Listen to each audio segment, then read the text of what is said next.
ರಾಜ ವಿರಾಗ ಪ್ರಕರಣ ಅಂತ ಎರಡನೇ ಪ್ರಕರಣ ಬರುತ್ತೆ. ಆ ನಂತರ ಶುಕಾಚಾರ್ಯರು ಈ ಪರೀಕ್ಷಿತ ರಾಜ ಇದ್ದಲ್ಲಿಗೆ ಬಂದರು ಅಂತ ಅದರ ಒಂದು ಪ್ರಕರಣವನ್ನೇ ಬರೀತಾರೆ. ಆ ಶುಕಾಚಾರ್ಯರು ಹೇಗ್ ಬಂದ್ರು, ಯಾಕೆ ಬಂದ್ರು, ಯಾಕೆಂದ್ರೆ ಯಾರ ಮನೆಗೂ ಕರೆದ್ರು ಬರುವವರಲ್ಲ, ಯಾಕೆಂದ್ರೆ ಗೋದೋಹನ ಕಾಲ ಮಾತ್ರಮೇವ ತಿಷ್ಠತಿ, ಹೀಗೆಲ್ಲ ಇರುವಾಗ ಅವರು ಯಾಕೆ ಬಂದ್ರು, ಅನೇಕ ಪ್ರಮೇ ನಿಜವಾಗಿಯೂ ಆ ಕಥೆಯಲ್ಲಿ ನಾವು ತಿಳಿಯಬೇಕಾದಂತ ಪ್ರಮೇಯ ನಿಜವಾಗಿಯೂ ತುಂಬಾ ಇದೆ. ಭಾಗವತ ಸಪ್ತಾಹದಲ್ಲಿ ಇದು ಯಾವುದು ಸಿಗೋದಿಲ್ಲ, ಆದರೂ ಅದನ್ನೆಲ್ಲ ಹೇಳಲಿಕ್ಕೆ ಹೊರಟಿದ್ದಾರೆ. ಅದು ಶುಕಾಗಮನ ಪ್ರಕರಣ ಅಂತ ಅದಕ್ಕೆ ಒಂದು ಪ್ರಕರಣವನ್ನ ಮೀಸಲಾಗಿಟ್ರು. ಅದಾದ್ಮೇಲೆ ಸಂಕ್ಷಿಪ್ತ ಶಾಸ್ತ್ರಾರ್ಥ ಸಂಗ್ರಹ ಅಂತ 4ನೇ ಪ್ರಕರಣ. ಎಲ್ಲ ಶಾಸ್ತ್ರಾರ್ಥಗಳನ್ನ ಸಂಕ್ಷಿಪ್ತವಾಗಿ ಸಂಗ್ರಹ ಮಾಡ್ತಾರೆ. ಭಾಗವತದಲ್ಲಿ ಹೇಗಿದೆ, ಇದು ಬಹಳ ಅದ್ಭುತವಾದ ಪ್ರಕರಣ ಅದು. ಅದಾದ ಮೇಲೆ 5ನೆಯ ಪ್ರಕರಣ ನಮಗೆ ಸಿಗುತ್ತೆ, ವೈರಾಗ್ಯ ಪ್ರಕರಣ ಅಂತ. ಅದು ನಿಜವಾಗಿಯೂ ಕೇಳಬೇಕಾದಂಥದ್ದು. ಅದು ವಿಸ್ತಾರವಾಗಿ ಹೇಳಿದ್ದಾರೆ. ಎಲ್ಲೆಲ್ಲಿ ವೈರಾಗ್ಯದ ವಿಷಯಗಳನ್ನು ಎಲ್ಲೆಲ್ಲಿ ಬಂದಿದೆ, ಯಾವ ರೀತಿಯಾಗಿ ನಾವು ವೈರಾಗ್ಯವನ್ನು ಪಡಿಬಹುದು, ನಿಜವಾಗಿಯೂ ಸಾಧಕ ಪ್ರಪಂಚಕ್ಕೆ ಬಹಳ ಮುಖ್ಯವಾಗಿರತಕ್ಕಂಥದ್ದು ಇದೆಲ್ಲ. ಆಮೇಲೆ ಮಹಾತ್ಮರು ನಮ್ಮನ್ನ ನೋಡಿ ಆ ವೈರಾಗ್ಯವನ್ನ ತಾಳಿ ಭಗವಂತನ ತಿಳಿಯುವ ಪ್ರಯತ್ನ ಮಾಡಿದರೆ ಮಹಾತ್ಮರು ನಮ್ಮನ್ನು ಹುಡ್ಕೊಂಡು ಬರ್ತಾರಂತೆ. ಭಗವಂತ ಕಳಿಸ್ತಾನಂತೆ ಮಹಾತ್ಮರನ್ನ, ಹೋಗಿ ಅವನ್ನ ಉದ್ಧಾರ ಮಾಡುವಂತ.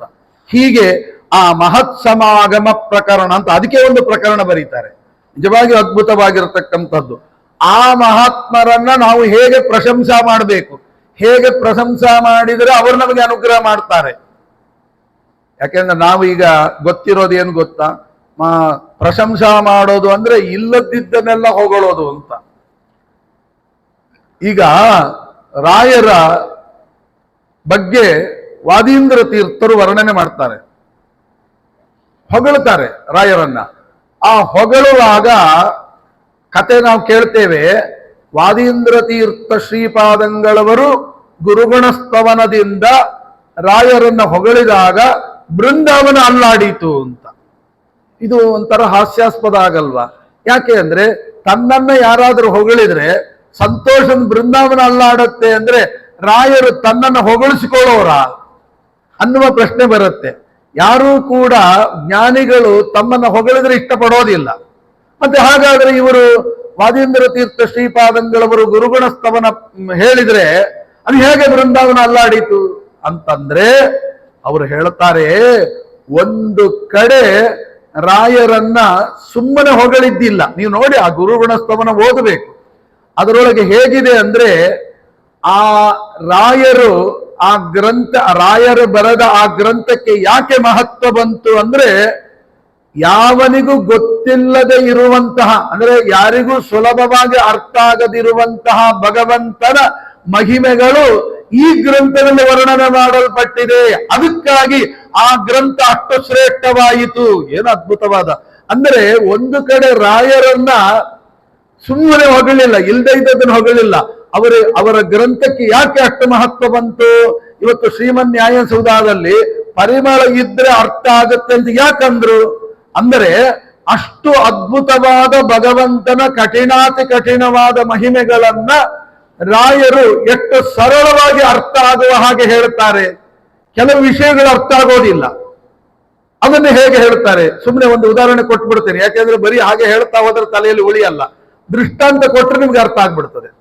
ಹೇಗೆ ಅಂದ್ರೆ ಈಗ ನೋಡಿ, ಉದಾಹರಣೆಗೆ ಹೇಳೋದಾದ್ರೆ ಯಾವ ವ್ಯಾಖ್ಯಾನಗಳನ್ನು ಇಟ್ಟುಕೊಂಡ್ರು ಅರ್ಥ ತಲೆ ಒಡ್ಕೊಂಡ್ರು ಅರ್ಥವಾಗದಿದ್ದ ಪ್ರಮೇಯಗಳನ್ನ ರಾಯರು ಹೇಗೆ ಸುಲಭವಾಗಿ ಪರಿಹಾರ ಮಾಡ್ತಾರೆ? ಒಂದು ಉದಾಹರಣೆ ಕೊಡ್ತೇನೆ ನೋಡಿ. ಈಗ ನಾನು ದೇವರ ಸೇವೆಯನ್ನು ಮಾಡ್ತೇನೆ, ದೇವರ ಹತ್ರ ಬೇಡ್ಕೊಂತೇನೆ. ಹಾಡಿದರೆ ಎನ್ನ ಒಡೆಯನ ಹಾಡುವೆ ಅಂತ ದೇವರ ಹತ್ರ ಬೇಡ್ಕೊಂತೇನೆ. ಎಷ್ಟು ಬೇಡಿದರೂ ಕೂಡ, ತಿಂಗಳುಗಟ್ಟಲೆ ಬೇಡಿದರೂ ನನಗೇನು ಅನುಗ್ರಹ ಆಗಲ್ಲ, ದೇವರ ಅನುಗ್ರಹ ಮಾಡಲ್ಲ. ಆಗ ದೇವರ ಅನುಗ್ರಹ ನನಗೆ ಆಗದೆ ಇದ್ದಾಗ ಯಾರೋ ಹೇಳ್ತಾರೆ, ಯಾಕ್ರಿ ಇಷ್ಟು ಒದ್ದಾಡ್ತಾ ಇದ್ದೀರಿ ಅಂತ. ಇಲ್ರಿ, ಈ ತರ ಕಷ್ಟ ಬಂದಿದೆ, ಅದು ಪರಿಹಾರ ಆಗ್ಲಿಕ್ಕೆ ಅಂತ. ಹೌದಾ, ಹಾಗಾದ್ರೆ ಒಂದು ಕೆಲಸ ಮಾಡಿ, ನಾನೊಂದು ಉಪಾಯ ಹೇಳ. ಹೇಳಿ. ಏನ್ ಮಾಡ್ತಾರೆ? ಏನಿಲ್ಲ, ಇಲ್ಲೊಬ್ರು ಪಕ್ಕದಲ್ಲಿ ಒಬ್ಬ ಬಾಬಾ ಇದ್ದಾನೆ, ಅವನು ಬೂದಿ ಕೊಡ್ತಾನೆ, ನೀವು ನೋಡಿ ಒಂದು ದಿನದಲ್ಲಿ ಕೆಲಸ ಆಗುತ್ತೆ ನಿಮಗೆ ಅಂತ. ಆಗ ಏನ್ ಮಾಡ್ತಾನೆ ಅವನು, ಹೌದಾ ಅಂತ ಹೋಗ್ತಾನೆ. ಹೋದರೆ ಬೂದಿ ಸಿಗುತ್ತೆ, ಕೆಲಸ ಆಗೋಯ್ತು. ಈಗ ಅವನ ಹತ್ರ ಕೇಳಿ, ನೀನ್ ತಿಂಗಳಗಟ್ಲೆ ಸೇವಾ ಮಾಡಿದಿ, ಆದ್ರೂ ದೇವರು ನಿನಗೇನು ಅನುಗ್ರಹ ಮಾಡ್ಲಿಲ್ಲ.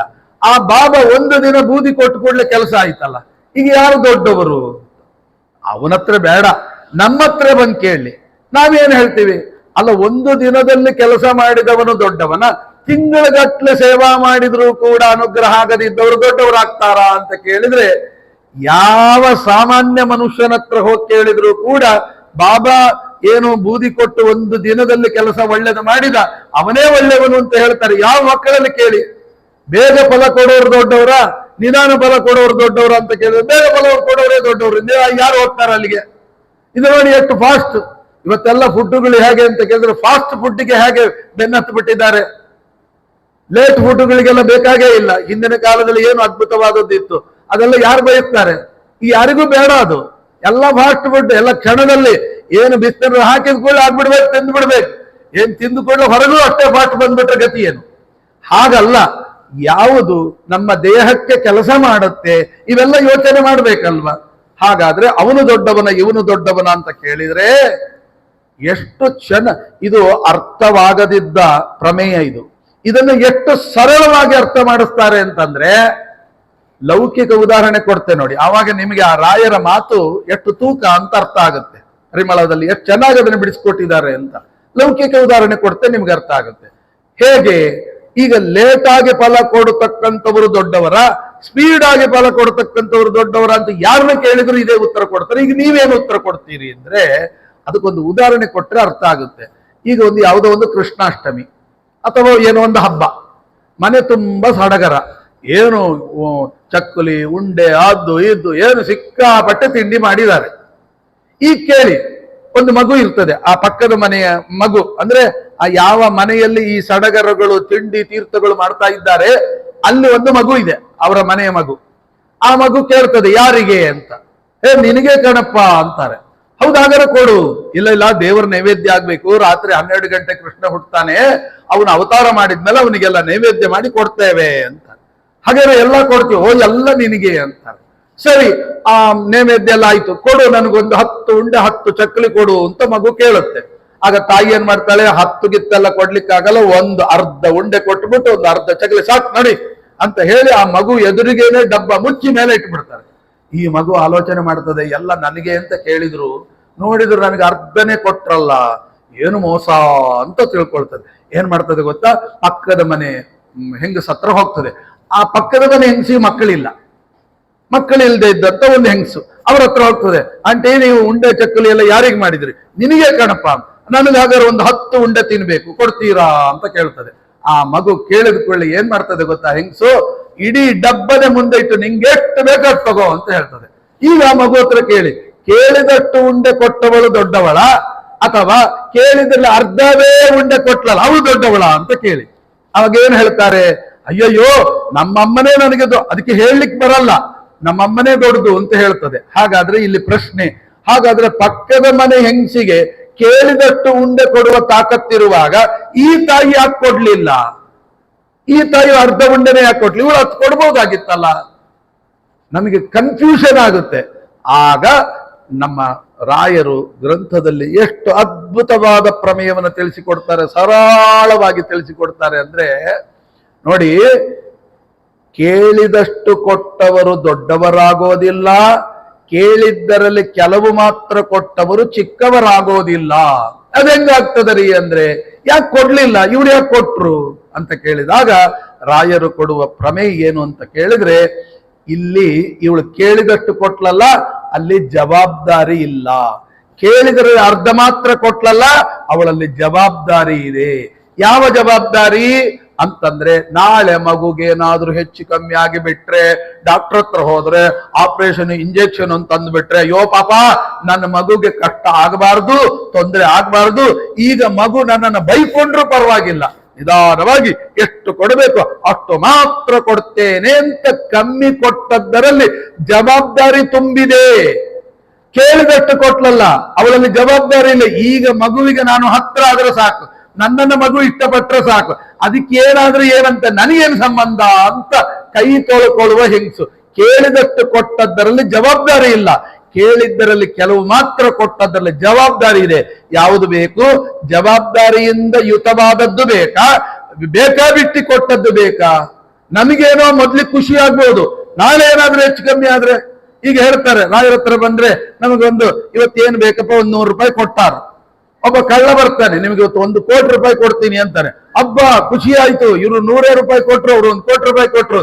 ನಾಳೆ ಪೊಲೀಸರ ಇಡಿ ಅವರು ಅಡ್ಡ ಬರ್ತಾರೆ, ನೋಡಿ ಅವ್ನು ತಪ್ಪಿಸ್ಕೊಳ್ಳಿಕ್ಕೆ ಕಳ್ತನ ಮಾಡಿ ನಿಮ್ಗೆ ಕೊಟ್ಟಿದ್ದದು ಅಂತ. ಅವಾಗ ಕೊಟ್ಟಿಗೆ ಬಂದಾಗ ಗೊತ್ತ, ಹೌದಲ್ವಾ ನಾನು ಸುಮ್ಮನೆ ಕೋಟಿ ರೂಪಾಯಿಗೆ ಆಸೆ ಪಟ್ಟು ಬಿಟ್ನಲ್ಲ, ರಾಯರು ಕೊಟ್ಟ 100 ರೂಪಾಯಿ ಎಷ್ಟು ಚೆನ್ನಾಗಿತ್ತು ಅಂತ. ಹಾಗಾಗಿ ಎಲ್ಲಿ ಜಾಸ್ತಿ ಕೊಟ್ರೋ ಅಲ್ಲಿ ಜವಾಬ್ದಾರಿ ಇರಲ್ಲ, ಇದನ್ನು ಯೋಚನೆ ಮಾಡಿ ರಾಯರು ಹೇಳೋದು. ಇನ್ನೂ ಅರ್ಥ ಆಗ್ಲಿಲ್ವಾ? ಅದಕ್ಕೊಂದು ಒಳ್ಳೆ ಉದಾಹರಣೆ ಕೊಡ್ತಾರೆ. 2 ತಗೊಳ್ಳಿ ಆಗ ಗೊತ್ತಾಗುತ್ತೆ ಅಂತಾರೆ. ಯಾವುದದು? ಒಂದು ಬೆಕ್ಕು, ಒಂದು ಕೋತಿ, 2 ತಗೊಳ್ಳಿ ನಿಮಗೆ ಅರ್ಥ ಆಗುತ್ತೆ. ಯಾಕೆ ಅಂತ ಕೇಳಿದಾಗ, ಕೋತಿನು ತನ್ನ ಮಗುವನ್ನ ಒಂದು ಕಡೆಯಿಂದ ಮತ್ತೊಂದು ಕಡೆಗೆ ಕರ್ಕೊಂಡು ಹೋಗುತ್ತೆ, ಬೆಕ್ಕುನು ಕೂಡ ತನ್ನ ಮರಿಯನ್ನ ಒಂದು ಕಡೆಯಿಂದ ಮತ್ತೊಂದು ಕಡೆ ಕರ್ಕೊಂಡು ಹೋಗುತ್ತೆ. ಹೇಗೆ ಅಂದ್ರೆ ಬೆಕ್ಕು ತಾನೇ ಬಾಯಿಯಲ್ಲಿ ಕಚ್ಚಿಕೊಂಡು ತಗೊಂಡು ಹೋಗುತ್ತೆ. ಕೋತಿ ಹಾಗಲ್ಲ, ಹಿಡ್ಕೋ ಬಿಟ್ರೆ ನಂಗೆ ಗೊತ್ತಿಲ್ಲ ಅಂತ ಹೇಳಿ, ಅಂದ್ರೆ ಇಲ್ಲಿ ಜವಾಬ್ದಾರಿ ಇದೆ, ಅಲ್ಲಿ ಜವಾಬ್ದಾರಿ ಇಲ್ಲ. ಬೆಕ್ಕೇನ ಅಯ್ಯೋ ಅದಕ್ಕೇನ್ ಜವಾಬ್ದಾರಿ ಗೊತ್ತಿದೆ ಬಿಡಿ ನಾನೇ ತಗೊಂಡೋಗಿ. ಕೋತಿ ಹಾಗಲ್ಲ, ಬದುಕೋದು ಮಾತ್ರ ಅಲ್ಲ, ಜವಾಬ್ದಾರಿ ಸಹಿತವಾಗಿ ಬದುಕಬೇಕು, ಅದನ್ನು ಮೊದಲು ಕಲಿ ಅಂತ ಹೇಳಿ ಹುಟ್ಟಿದ ಕೂಡಲೇ ಮಗುವಿಗೆ ಹಿಡ್ಕೊಳ್ಳೋದನ್ನು ಕಲಿಸಿ ಇದು ಮಾಡೋದು. ಹಾಗಾಗಿ ಜವಾಬ್ದಾರಿಯಿಂದ ಕಾಪಾಡೋದು ಬೇರೆ, ಜವಾಬ್ದಾರಿ ಇಲ್ಲದೆ ಕಾಪಾಡೋದು ಬೇರೆ. ಈ ವ್ಯಾಖ್ಯಾನದ ತಿರುಳು ಅದು ರಾಯರಲ್ಲೇ ಸಿಗಬೇಕು, ಬೇರೆ ಎಲ್ಲಿ ಸಿಗುತ್ತೆ ಹೇಳಿ? ಹಾಗಾಗಿ ನೋಡಿ, ಒಂದು ಭಗವಂತನ ಅದ್ಭುತವಾದ ಗುಣವನ್ನ ರಾಯರು ಸರಳವಾಗಿ ಎಂತ ಮಂದಮತಿಗಳಿಗೂ ಅರ್ಥ ಆಗುವ ಹಾಗೆ ತಿಳಿಸ್ತಾರೆ. ಹಾಗಾಗಿ ಭಗವಂತನ ಮಹಿಮೆ ರಾಯರಿಂದ ಮಾತ್ರ ನಮಗೆ ತಲೆಗೆ ಅರ್ಥ ಆಗುತ್ತೆ. ಎಂತ ಭಗವಂತನ ಮಹಿಮೆ ಅಂತ ಭಗವಂತನ ಮಹಿಮೆಯನ್ನು ಕೊಂಡಾಡಿದ್ದರಿಂದ ಆ ಬೃಂದಾವನ ಅಲ್ಲಾಡಿತೆ ಹೊರತು ಸುಮ್ಮನೆ ಅವರನ್ನು ಹೊಗಳಿದ್ದರಿಂದ ಅಲ್ಲಾಡಿದ್ದಲ್ಲ ಅಂತ ಅದ್ಭುತವಾದ ಪ್ರಮೇಯ. ಯಾಕಿದನ್ನು ಹೇಳಿದೆ ಅಂದ್ರೆ, ಯಾವತ್ತೂ ಕೂಡ ಒಂದು ತಿಳ್ಕೊಳ್ಳಿ ನೋಡಿ, ಅಲ್ಲಿ ಜವಾಬ್ದಾರಿ ಎಷ್ಟಿದೆ. ಈಗ ನಮ್ಮ ದೇವರು ಕೇಳಿದ ಕೂಡಲೇ ಯಾಕೆ ಕೊಡಲ್ಲ? ಕೇಳಿದ ಕೂಡಲೇ ಯಾಕೆ ಕೊಡಲ್ಲ? ಯಾಕೆ ಅಂದ್ರೆ ಅಲ್ಲಿ ಅವರಿಗೆ ನಮ್ಮ ಜವಾಬ್ದಾರಿಯನ್ನು ಅವ್ರು ತಗೊಂಡಿದ್ದಾರೆ. ಜವಾಬ್ದಾರಿ ತಗೊಂಡು ತಡ ಮಾಡ್ತಾ ಇದ್ದಾರೆ. ಈ ಕೊಟ್ಟು ಬಿಟ್ರೆ ಏನಾದ್ರೂ ತೊಂದರೆ ಆಗ್ಬಿಟ್ರೆ ನನ್ನ ಮಗುಗೆ ತೊಂದರೆ ಆಗ್ಬಾರ್ದು ಅಂತ ತಡ ಮಾಡ್ತಾ ಇದ್ದಾರೆ. ಈ ಪ್ರಮೇಯವನ್ನ ಗೊತ್ತಿದ್ರೆ ಎಷ್ಟೇ ತಡ ಮಾಡ್ಲಿ ರಾಯರೇ ನಮಗೆ ಅನುಗ್ರಹ ಮಾಡಬೇಕು ಅಂತ ನಾವು ಹೋಗ್ತೇವೆ ಹೊರತು ಬೇರೆಯವರ ಹತ್ರ ಕೈ ಚಾಚಲಿಕ್ಕೆ ಹೋಗಲ್ಲ. ಬಹಳ ಮುಖ್ಯವಾದ ಪ್ರಮೇಯವನ್ನ ಹೇಳ್ತಾರೆ. ಹಾಗಾಗಿ ಇಲ್ಲಿ ಏನು ಅಂದ್ರೆ, ಮಹಾತ್ಮರು ಬರುವಾಗ ಅವರನ್ನ ಹೇಗೆ ನಾವು ಸ್ವಾಗತಿಸಬೇಕು ಅನ್ನುವುದಕ್ಕೊಂದು ದೊಡ್ಡ ಪ್ರಕರಣವನ್ನೇ ಇವರು ತೆರೆದಿಡ್ತಾರೆ.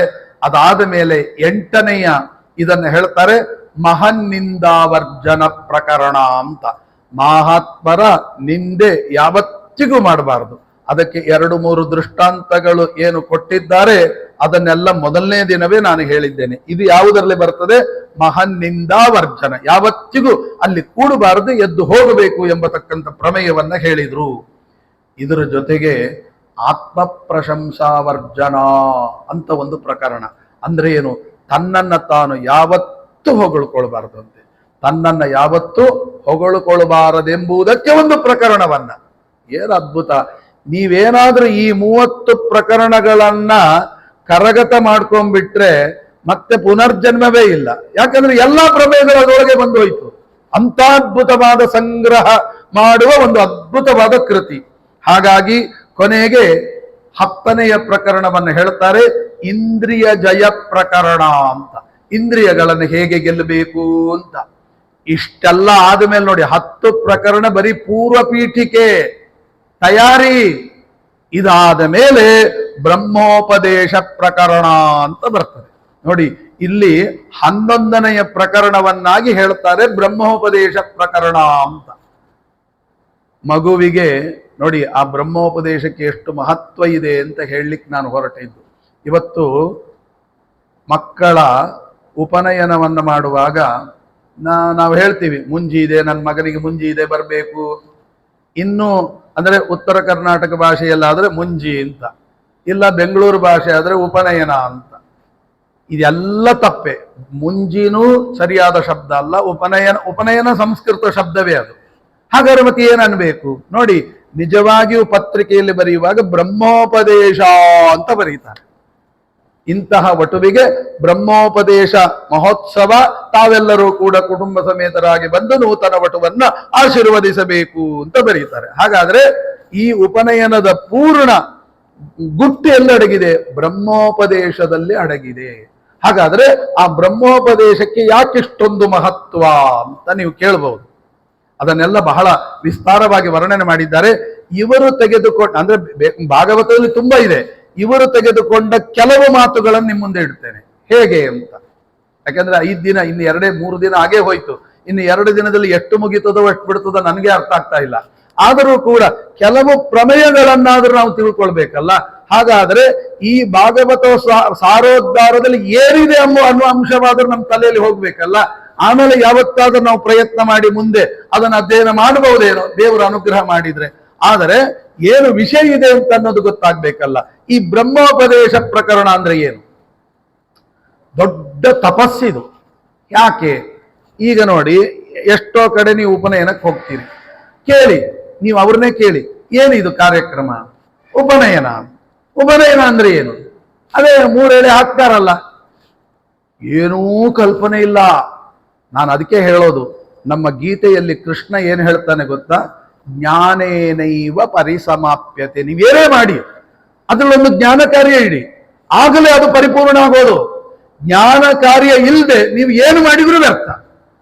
ನಾನು ಹೇಳ್ತಾ ಇರೋದು, ಮನೆಯಲ್ಲಿ ವರ್ಷಕ್ಕೆ ವೈದಿಕ ಮಾಡ್ತೀರಲ್ಲ, ಕಾಲಶ್ರಾದ್ದ ಮಾಡ್ತಿರಲ್ಲ, ಆಗಲೂ ಒಬ್ಬ ಆಚಾರ್ಯನ ಕರೆದು 1 ಗಂಟೆ ಉಪನ್ಯಾಸ ಮಾಡಿಸಿ. ಏನದು ಶ್ರಾದ್ದ? ಮಕ್ಕಳಿಗೆ ಏನು ಗೊತ್ತು? ಎಷ್ಟೋ ಕಡೆ ಆಭಾಸ. ಏನು ಶ್ರಾದ್ದ? ನಿನ್ಗೇನೋ ಕೆಲಸ ಇಲ್ಲ, ನೀ ಹೊಟ್ಟೋಗು, ನಿಂಗೆ ಸ್ಕೂಲಿಗೆ ಯಾಕೆ ರಜೆ ಆಗ್ತಿ? ಸುಮ್ಮನೆ ಶ್ರಾದ್ದಕ್ಕೆಲ್ಲ ರಜೆ ಆಗ್ತದೆ. ಅಂದ್ರೆ ಆ ಶ್ರಾದ್ದ ಅಂದ್ರೆ ಅವ್ನಿಗೆ ಏನು, ಮಕ್ಕಳಿಗೆ ಏನು ಗೊತ್ತೇ ಆಗಬಾರ್ದು. ನಾಳೆ ಅವನಿಗೆ ಪರಿಸ್ಥಿತಿ ಬಂದಾಗ ಏನ್ ಮಾಡ್ಬೇಕು ಗೊತ್ತಿಲ್ಲ, ಸವ್ಯ ಗೊತ್ತಿಲ್ಲ, ಅಪಸವ್ಯ ಗೊತ್ತಿಲ್ಲ. ಏನ್ ಮಾಡ್ಬೇಕು? ಯಾವಾಗಲೂ ದೊಡ್ಡವರು ನಮ್ಮ ಧರ್ಮದ ಚಟುವಟಿಕೆಗಳನ್ನ, ಕಾರ್ಯಕ್ರಮಗಳನ್ನ ಪ್ರತಿಯೊಂದು ಹೇಳ್ಕೊಡ್ಬೇಕು. ಶ್ರಾದ್ದ ಅಂದ್ರೆ ಗೊತ್ತಿಲ್ಲ ಅಂದ್ರೆ ಅವನ ಗತಿ ಏನು? ಯಾರೋ ಒಬ್ರು ಡೆಲ್ಲಿಯಿಂದ ಬೆಂಗಳೂರಿಗೆ ಬಂದಿದ್ದಂತೆ, ಅಲ್ಲೇ ಓದ್ತಾ ಇದ್ದ, ಎಷ್ಟೋ ದಿವಸಗಳು ಸಂಸ್ಕಾರಗಳಿಲ್ಲ, ಬಂದ. ಸರಿ, ಅವನಂದ್ರು ಬೆಂಗಳೂರಿಗೆ ಬಂದಾಗ, ಅಲ್ಲಿ ಡೆಲ್ಲಿಯಲ್ಲಿ ಅವ್ರ ಅಪ್ಪಮ್ಮ ಇದ್ರು, ಬೆಂಗಳೂರಿಗೆ ಬಂದಿದ್ರು. ಇವತ್ತು ಅವನು ಹುಟ್ಟಿದ ಹಬ್ಬ, ಅಪ್ಪನ ಹುಟ್ಟಿದ ಹಬ್ಬ. ಅಪ್ಪ, ಇವತ್ತು ನಿಮ್ಮ ಹುಟ್ಟಿದ ಹಬ್ಬ ಏನ್ ಮಾಡ್ಲಿ? ಏನೋ ಹೋಗು, ಒಂದು ರಾಯರ ಮಠಕ್ಕೆ ಹೋಗು, ಏನಾದ್ರು ಸೇವಾ ಮಾಡಿ, ಸುಮ್ಮನೆ ಅಲ್ಲಿ ಹೋಗ್ಬೇಡ, ರಾಯರ ಮಠದಲ್ಲಿ ಏನಾದ್ರು ಸೇವಾ ಕೊಟ್ಟು ಊಟ ಮಾಡು. ಸರಿ, ನೋಡಿದ, ರಾಯರ ಮಠಕ್ಕೆ ಹೋದ, ಯಾವ ಸೇವಾ ಮಾಡೋದು? ಸರಿ, ನೋಡಿದ, ಪಿಂಡ ಪ್ರದಾನ ಅಂತಿತ್ತು. ಅವನಿಗೆ ಏನು ಶಬ್ದವೇ ಗೊತ್ತಿಲ್ಲ ಅರ್ಥ. ಎಟ್ರಿ ಅಂತ ಕೇಳಿದ, 1000 ರೂಪಾಯಿ ಅಂದ್ರು. ಸರಿ ಎಂದ, ಬರ್ಸಿದ. ಅವ್ರ ಆಚಾರ ಕರೆದ್ರು, ಏನೋ ನಿಮ್ಮ ಅಪ್ಪನ ಹೆಸರೇನು ಹೇಳಿದ, ಆ ತಾತನ ಹೆಸರೇನು ಹೇಳಿದ, ಮುತ್ತಾತನ ಹೆಸರು ಹೇಳಿದ. ಎಲ್ಲ ಆಯ್ತು, ಪಿಂಡ ಪ್ರದಾನ ಆಯ್ತು, ತರ್ಪಣ ಆಯ್ತು, ಎಲ್ಲ ಮುಗಿಯಿತು. ಆಮೇಲೆ ಏನು ಮಾಡಿದ? ಮನೆಗೆ ಹೋಗ್ತೀಯಲ್ಲಪ್ಪ, ಪ್ರಸಾದ ತಗೊಂಡೋಗು ಅಂತ 2 ಉಂಡೆ 2 ಉದ್ದಿನೊಡೆ ಕೊಟ್ರು. ಸೀದಾ ಮನೆಗೆ ತಗೊಂಬಂದ. ಅಪ್ಪ ಪ್ರಸಾದ ಕೊಟ್ಟಿದ್ದ, ನೀ ಹೇಳಿದಾಗೆ ಮಠಕ್ಕೆ ಹೋದೆ, ಪ್ರಸಾದ ಕೊಟ್ಟಿದ್ದಾರೆ, ತಗೋ. ಏನೋ ಇದು ಅಂದ್ರು, ಇದಾ ಪ್ರಸಾದ ಅಂದ್ರು. ಹೌದಪ್ಪ, ಏನ್ ಸೇವೆ ಮಾಡಿಸಿ ಊಟ ಮಾಡುವಂದೆಲ್ಲ ಹೋದೆ, ಸೇವೆ ಮಾಡಿದೆ, 1000 ರೂಪಾಯಿ ಸೇವೆ ಇತ್ತು, ಊಟ. ಏನದು? ಪಿಂಡ ಪ್ರಧಾನ. ಯಾರ್ದು? ನಮ್ಮ ಅಪ್ಪಂದು. ಏನ್ ಅಪ್ಪ ಎದರಿ ಕೂತರೆ ಏನಾಗಬೇಕು? ಇದು ಯಾಕೆ ಹೀಗೆ ಮಾಡಿದ ಅಂದ್ರೆ ಅವನಿಗೆ ಏನೂ ಸಂಸ್ಕಾರ ಹೇಳ್ಕೊಟ್ಟಿಲ್ಲ. ಮಕ್ಕಳಿಗೆ ನಾವು ಏನು ಮಾಡ್ತೇವೆ ಅನ್ನೋದು ಮಕ್ಕಳನ್ನು ಕೂಡಿಸ್ಕೊಂಡು ಮಾಡ್ಬೇಕು. ಆವಾಗಲೇ ಆ ಸಂಸ್ಕಾರದ ಬಗ್ಗೆ ಮಹತ್ವ ಹುಟ್ಟೋದು. ಸುಮ್ಮನೆ ಏನೋ ಮಾಡಿದ್ವಿ, ಆಯ್ತು ಹೋಯ್ತು ಅಂದ್ರೆ ಏನ್ ಪ್ರಯೋಜನ? ಇವತ್ತು ಎಷ್ಟೋ ಮನೆಗಳಲ್ಲಿ ಉಪನಯನ ನಡೀತದೆ. ಉಪನಯನ ಅಂದ್ರೆ ಏನ್ ಕೇಳಿ, ಏನು ಗೊತ್ತಿಲ್ಲ. ಏನು ಉಪನಯನ ಅಂದ್ರೆ 3 ಎಳೆ ಹಾಕೋದು ಅಲ್ಲ. ಮತ್ತೆ ಏನು ಉಪನಯನ ಅಂದ್ರೆ? ಅದಕ್ಕೆ ಶಾಸ್ತ್ರ ಹೇಳುತ್ತೆ, ಉಪನಯನ ಅಂದ್ರೆ ಸಂಸ್ಕೃತದಲ್ಲಿ ನಯನ ಅಂದ್ರೆ ಕಣ್ಣು, ಉಪ ಅಂದ್ರೆ ಮತ್ತೊಂದು ಕಣ್ಣು ಅಂತ. ಇದೇನ್ರಿ ಅರ್ಥ ಅಂದ್ರೆ, ನೋಡಿ, ದೇವರು ಪ್ರತಿಯೊಬ್ಬರಿಗೂ 2 ಕಣ್ಣು ಕೊಟ್ಟಿರ್ತಾರೆ. ಅದೇನ್ ನೀವು ಹೇಳೋದು? ಎಲ್ರಿಗೂ ಗೊತ್ತೇ ಹೌದು, ಪ್ರತ್ಯಕ್ಷವಾಗಿ ಕಾಣುತ್ತಲ್ಲ. ಅದೇ ತಪ್ಪು, ನಮ್ಗೆ ಕಾಣೋದೇ ಸರಿ ಇಲ್ಲ. ಏನು ಇವೆರಡು ಕಣ್ಣಿದೆಯಲ್ಲ, ಒಂದೇ ಅದು ಅಲ್ಲ, 2 ಇದೆಯಲ್ಲ, ನೀವು ಒಂದೇ ಅಂತೀರಲ್ಲ. ಎರಡು ಒಂದೇ. ಯಾಕೆ, ಹೇಗೆ ಹೇಳ್ತೀರಿ ಅಂತ. ಈಗ ನೋಡಿ, ಎರಡು ಬೇರೆ ಬೇರೆ ಕಣ್ಣಾಗಿದ್ರೆ ಎಡಗಡೆಯಲ್ಲಿ ಒಂದು ವಸ್ತು ಇದೆ, ಆ ವಸ್ತುವನ್ನು ಈ ಕಣ್ಣಿಂದ ನೋಡಿ. ಎಟ್ ಅ ಟೈಮ್ ಬಲಗಡೆ ಇರತಕ್ಕಂಥ ವಸ್ತುವನ್ನು ಬಲಗಣ್ಣಿಂದ ನೋಡಿ ನೋಡೋಣ. ಎಡಗಡೆಯಿಂದ ಎಡಗಣ್ಣಿಂದ ನೋಡ್ತಾ ಇದ್ರೆ ಬಲಗಣ್ಣು ಅಲ್ಲಿಗೆ ಹೋಗುತ್ತೆ, ಬಲಗಣ್ಣಿಂದ ಮತ್ತೊಂದು ವಸ್ತು ನೋಡಿದ್ರೆ ಎಡಗಣ್ಣು ಅಲ್ಲಿಗೆ ಹೋಗುತ್ತೆ. ಮತ್ತೆ ಅವೆರಡು ಒಂದೇ ಆಯ್ತಲ್ಲ, ಎರಡು ಹೇಗಾಗುತ್ತೆ? ಹಾಗಾದ್ರೆ ಇನ್ನೊಂದು ಕಣ್ಣು ಎಲ್ಲಿದೆ ಅಂದ್ರೆ ಒಳಗಡೆ ಇದೆ. ಹಾಗಾದ್ರೆ ಈ ಕಣ್ಣಿಗೂ ವ್ಯತ್ಯಾಸ ಏನು ಗೊತ್ತಾ? ಅದನ್ನ ತಿಳ್ಕೊಂಡ್ರೆ ಇವತ್ತು ಧ್ಯಾನ ಮೆಡಿಟೇಷನ್ ಅಂದ್ರೆ ಏನು ಅಂತ ಗೊತ್ತಾಗುತ್ತೆ. ಏನದರ ಅರ್ಥ? ಅದಕ್ಕೆ ಹೇಳ್ತಾರೆ ನೋಡಿ, ಈ ಕಣ್ಣು ಎಲ್ಲಿಯ ತನಕ ತೆರೆದಿರ್ತದೆ ಅಲ್ಲಿಯ ತನಕ ಒಳಗಿನ ಕಣ್ಣು ಮುಚ್ಚಿರುತ್ತಂತೆ. ಒಳಗಿನ ಕಣ್ಣು ಯಾವಾಗ ತೆಗೀತದೆ ಆಗ ಹೊರಗಿನ ಕಣ್ಣು ಮುಚ್ಚುತ್ತಂತೆ. ಬಹಳ ಅದ್ಭುತ. ಇದಕ್ಕೂ ಲಿಂಕ್ ಇದೆ. ಇವತ್ತು ಮೆಡಿಟೇಷನ್ ಮಾಡ್ತಾರಲ್ಲ, ಧ್ಯಾನ ಅಂತ ಮಾಡ್ತಾರಲ್ಲ, ಆಗ ಕಣ್ಣು ಮುಚ್ಚಿ ಧ್ಯಾನ ಮಾಡೋದು ಯಾಕೆ? ಈ ಕಣ್ಣು ಮುಚ್ಚಿದ್ರೆ ಮಾತ್ರ ಒಳಗಿನ ಕಣ್ಣು ತೆರೆಯುತ್ತದೆ. ನೀವು ಈ ಕಣ್ಣಿಂದ ನೋಡೋದು ತಪಸ್ಸಲ್ಲ, ಒಳಗಣ್ಣಿಂದ ನೋಡೋದು ತಪಸ್ಸು. ಅದಕ್ಕೆ ಹೇಳ್ತಾರೆ ನೋಡಿ ಏನು ಅಂತ. ಈಗ ಯಾವುದೋ ಒಂದು ವಿಷಯ ನಿಮ್ಮನ್ನು ಕೇಳ್ತೇನೆ, ನಿಮಗೆ ಹೇಳಲಿಕ್ಕೆ ಬರಲ್ಲ. ಆಗ ಏನ್ರಿ ಈಗ ಗೊತ್ತಿದೆಲ್ಲ ಹೇಳಿ ನೋಡೋಣ ಅಂತೀನಿ. ಆಗ ನೀವು ಹೇಳ್ತೀರಿ ಒಂದ್ ನಿಮಿಷ ತಾಳ್ರಿ ಅಂತ ಕಣ್ಣು ಮುಚ್ಕೊಂತೀರಿ. ಹಾ ಗೊತ್ತಾಯಿತು ಅಂತೀನಿ. ಆಗ ನಾನು ಕೇಳ್ತೇನೆ ಇಷ್ಟೊತ್ತು ಗೊತ್ತಾಗ್ಲಿಲ್ಲ, ಹೇಗ್ ಗೊತ್ತಾಯಿತು ಅಂತ. ಆಲೋಚನೆಯಿಂದ ಗೊತ್ತಾಯಿತು. ಆಲೋಚನೆ ಅಂದ್ರೆ ಏನು? ವಿಚಾರ ಮಾಡಿದೆ, ಥಿಂಕ್ ಮಾಡಿದೆ ಅಲ್ಲ. ಆಲೋಚನೆ ಅಂದ್ರೆ ಏನ್ ಗೊತ್ತಾ? ಲೋಚನೆ ಅಂದ್ರೆ ಕಣ್ಣು. ಈ ಲೋಚನೆಯಿಂದ ನೋಡಿದೆ, ಗೊತ್ತಾಗಲಿಲ್ಲ. ಈ ಲೋಚನೆ ಮುಚ್ಚಿದೆ, ಆಲೋಚನೆಯಿಂದ ಗೊತ್ತಾಯಿತು ಅಂತ.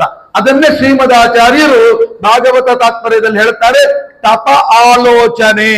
ಈ ಆಲೋಚನೆನೇ ತಪಸ್ಸು, ಸುಮ್ಮನೆ ಕೂತ್ಕೊಳ್ಳೋದಲ್ಲ. ಅಂದ್ರೆ ಒಳಗಣ್ಣಲ್ಲಿ ನೋಡೋ ಮೂಜಗದೊಡೆಯನ. ನಿಜವಾಗಿ ತಪಸ್ಸು ಯಾವುದು ಅಂದ್ರೆ ಒಳಗಣ್ಣಿಂದ ನೋಡೋದೇ ತಪಸ್ಸು. ಏನು ಅದ್ಭುತವಾದ ಚಿಂತನೆಗಳಿವೆಲ್ಲ. ಹಾಗಾಗಿ ಆಲೋಚನೆ ಅಂದ್ರೆ ಒಳಗಣ್ಣಿಂದ ನೋಡೋದು. ಈಗ ನೋಡಿ, ತಿರುಪತಿಗೆ ಹೋಗ್ತೀರಿ, ಆ ಒಳಗಣ್ಣಿನ ತಾಕತ್ತೇನು ಹೇಳ್ತೀನಿ ಕೇಳಿ. ತಿರುಪತಿಗೆ ಹೋಗ್ತೀರಿ, ಸಾವಿರಾರು ರೂಪಾಯಿ ಖರ್ಚು ಮಾಡ್ಕೊಂಡು ಹೋಗ್ತೀರಿ. ಯಾಕೆ ಹೋಗ್ತೀರಿ? ಶ್ರೀನಿವಾಸನ್ ನೋಡ್ಬೇಕು. ಯಾವ ಕಣ್ಣಿಂದ?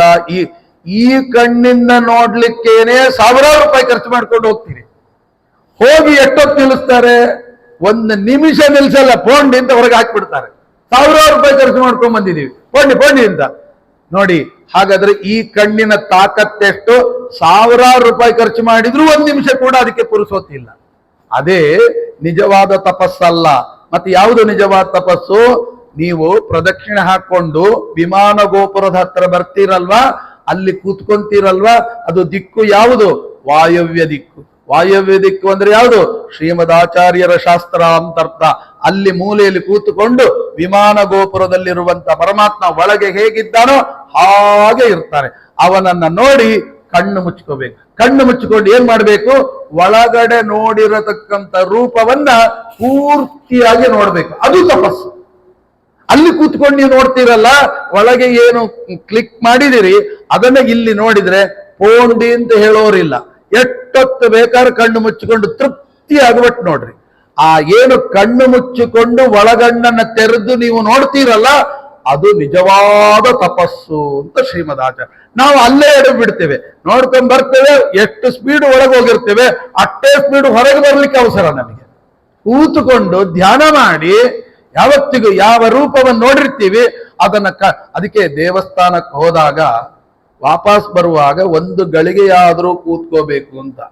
ಕೆಲವ್ರು ನೋಡ್ಬೇಕು, ಹಿಂಗ್ ಕೂತ್ ಎದ್ದು ಬಿಡ್ತಾರೆ. ಯಾಕ್ರಿ? ಅದು ದೇವಸ್ಥಾನಕ್ಕೆ ಬಂದಾಗ ಒಂದು ಶಾಸ್ತ್ರ ಇದೆ, ಹಂಗೆ ಹೋಗ್ಬಾರ್ದು, ಕೂತ್ಕೊಂಡು ಹೋಗ್ಬೇಕು ಅಂತ. ಅಯ್ಯೋ ಹುಚ್ಚ, ಅದು ಬರೀ ಶಾಸ್ತ್ರ ಅಲ್ಲ, ನಿಜವಾಗಿರೋದು ಅಲ್ಲೇ. ಇಡೀ ದೇವಸ್ಥಾನಕ್ಕೆ ಬಂದಿರುವ ಪುಣ್ಯ ಎಲ್ಲಿ ಅಡಗಿದೆ? ಆ ಕೂತ್ಕೊಳ್ಳೋದ್ರಲ್ಲಿ ಅಡಗಿದೆ. ಅದನ್ನೇ ಶಾಸ್ತ್ರ ಮಾಡಿ ಹೊರಟೋಗ್ಬಿಟ್ರೆ ಇನ್ನೇನು ಉಳಿತೇನು? ಹಾಗಾಗಿ ಯಾಕೆ ಕೂತ್ಕೊಳ್ಬೇಕು? ಯಾವ ರೂಪವನ್ನ ಅಲ್ಲಿ ಬಹಳ ಹೊತ್ತು ನೋಡ್ಲಿಕ್ಕಾಗಲಿಲ್ಲ, ಅದನ್ನ ಇಲ್ಲಿ ಕೂತುಕೊಂಡು ಆ ರೂಪವನ್ನ ಕಣ್ತುಂಬ ನೋಡಿ. ನಿಜವಾಗಿಯೂ ನಿಮಗೆ ತಾಕತ್ತಿದ್ರೆ, ನಿಜವಾಗಿಯೂ ಶಾಸ್ತ್ರದ ತಳಹದಿ ಇದ್ರೆ ಇನ್ನಷ್ಟು ವೈಭವದಿಂದ ನೋಡ್ಬಹುದು. ಹೇಗೆ ಗೊತ್ತಾ? ಆ ರೂಪವನ್ನ ಕಣ್ಣು ಮುಂದೆ ನೋಡೋದು, ಅದಕ್ಕೆ ಸಾಕ್ಷಾತ್ ಮಹಾತಾಯಿ ಬಂದು ಗಂಗಾ ನೀರನ್ನ ವಾಯುದೇವರು ತುಂಬಿಕೊಂಡು ಬಂದಿದ್ದಾರೆ. ಅದನ್ನ ಅಭಿಷೇಕ ಮಾಡ್ತಾ ಇದ್ದಾರೆ, ಅದಕ್ಕೆ ಧೂಪವನ್ನು ಬೆಳಗುತ್ತಾ ಇದ್ದಾರೆ, ಒಳ್ಳೆಯ ರೇಷ್ಮೆ ಬಟ್ಟೆಯಿಂದ ಒರೆಸ್ತಾ ಇದ್ದಾರೆ, ಅಲಂಕಾರ ಮಾಡ್ತಾ ಇದ್ದಾರೆ. ಆಮೇಲೆ ಎಲ್ಲ ಒಂದೊಂದೇ ಅಲಂಕಾರವನ್ನ ಮಾಡಿ ಆ ನಂತರ ಅರ್ಚನೆ ಮಾಡ್ತಾ ಇದ್ದಾರೆ. ಓಂ ಓಂ ಅಥಾತೋ ಬ್ರಹ್ಮ ಜಿಜ್ಞಾಸ, ಓಂ ಓಂ ಜನ್ಮಾದ್ಯಸಹಿತಃ, ಓಂ ಓಂ ಶಾಸ್ತ್ರಯೋನಿತ್ವಾತ್, ಓಂ ಓಂ ತತ್ವ ಸಮನ್ವಯಾತ್, ಓಂ ಎಂತ ಹೀಗೆ ಒಂದೊಂದರಿಂದ ನಾಮ. ಆಮೇಲೆ ಧೂಪ, ಆಮೇಲೆ ದೀಪ. ಧೂಪ ಗೊತ್ತಿಲ್ಲ, ದೀಪ ಗೊತ್ತಿಲ್ಲ, ಏನಪ್ಪ ಸ್ವಾಮಿ ಆ ಇಡೀ 1000 ಹೆಡೆ ಇರತಕ್ಕಂತಹ ಶೇಷದೇವರು ಇಡೀ 14 ಲೋಕವನ್ನು ಎತ್ತಿದ್ದಾರಲ್ಲ, ಎತ್ತಿದಾಗ ಆಯಾಸದಿಂದ ಬಾಯಿಂದ ಶೇಷದೇವರ ಬಾಯಿಂದ ಹೊಗೆ ಬಂತಲ್ಲ ಸ್ವಾಮಿ, ಅದನ್ನೇ ಧೂಪ ಅಂತ ಮಾಡ್ತಾ ಇದ್ದೇವೆ.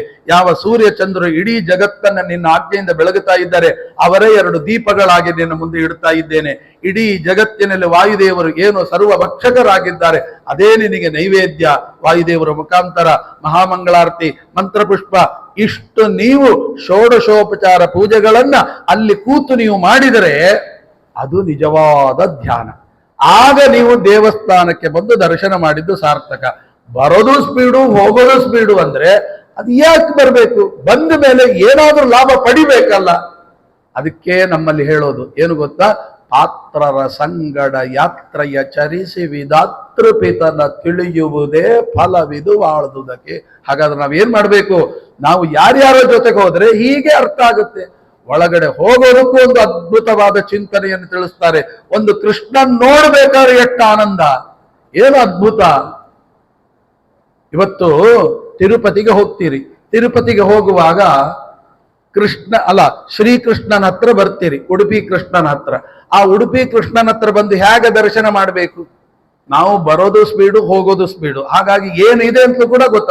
ನೋಡಿದ್ರ ಕೃಷ್ಣನ್ ದರ್ಶನ ಆಯ್ತ್ರಿ, ಏನ್ ಅಲಂಕಾರ ಮಾಡಿದ್ರು ಅದು ಏನು ಗೊತ್ತಾಗ್ಲಿಲ್ಲ, ತಳ್ಳಿಬಿಟ್ರು ದರ್ಶನ.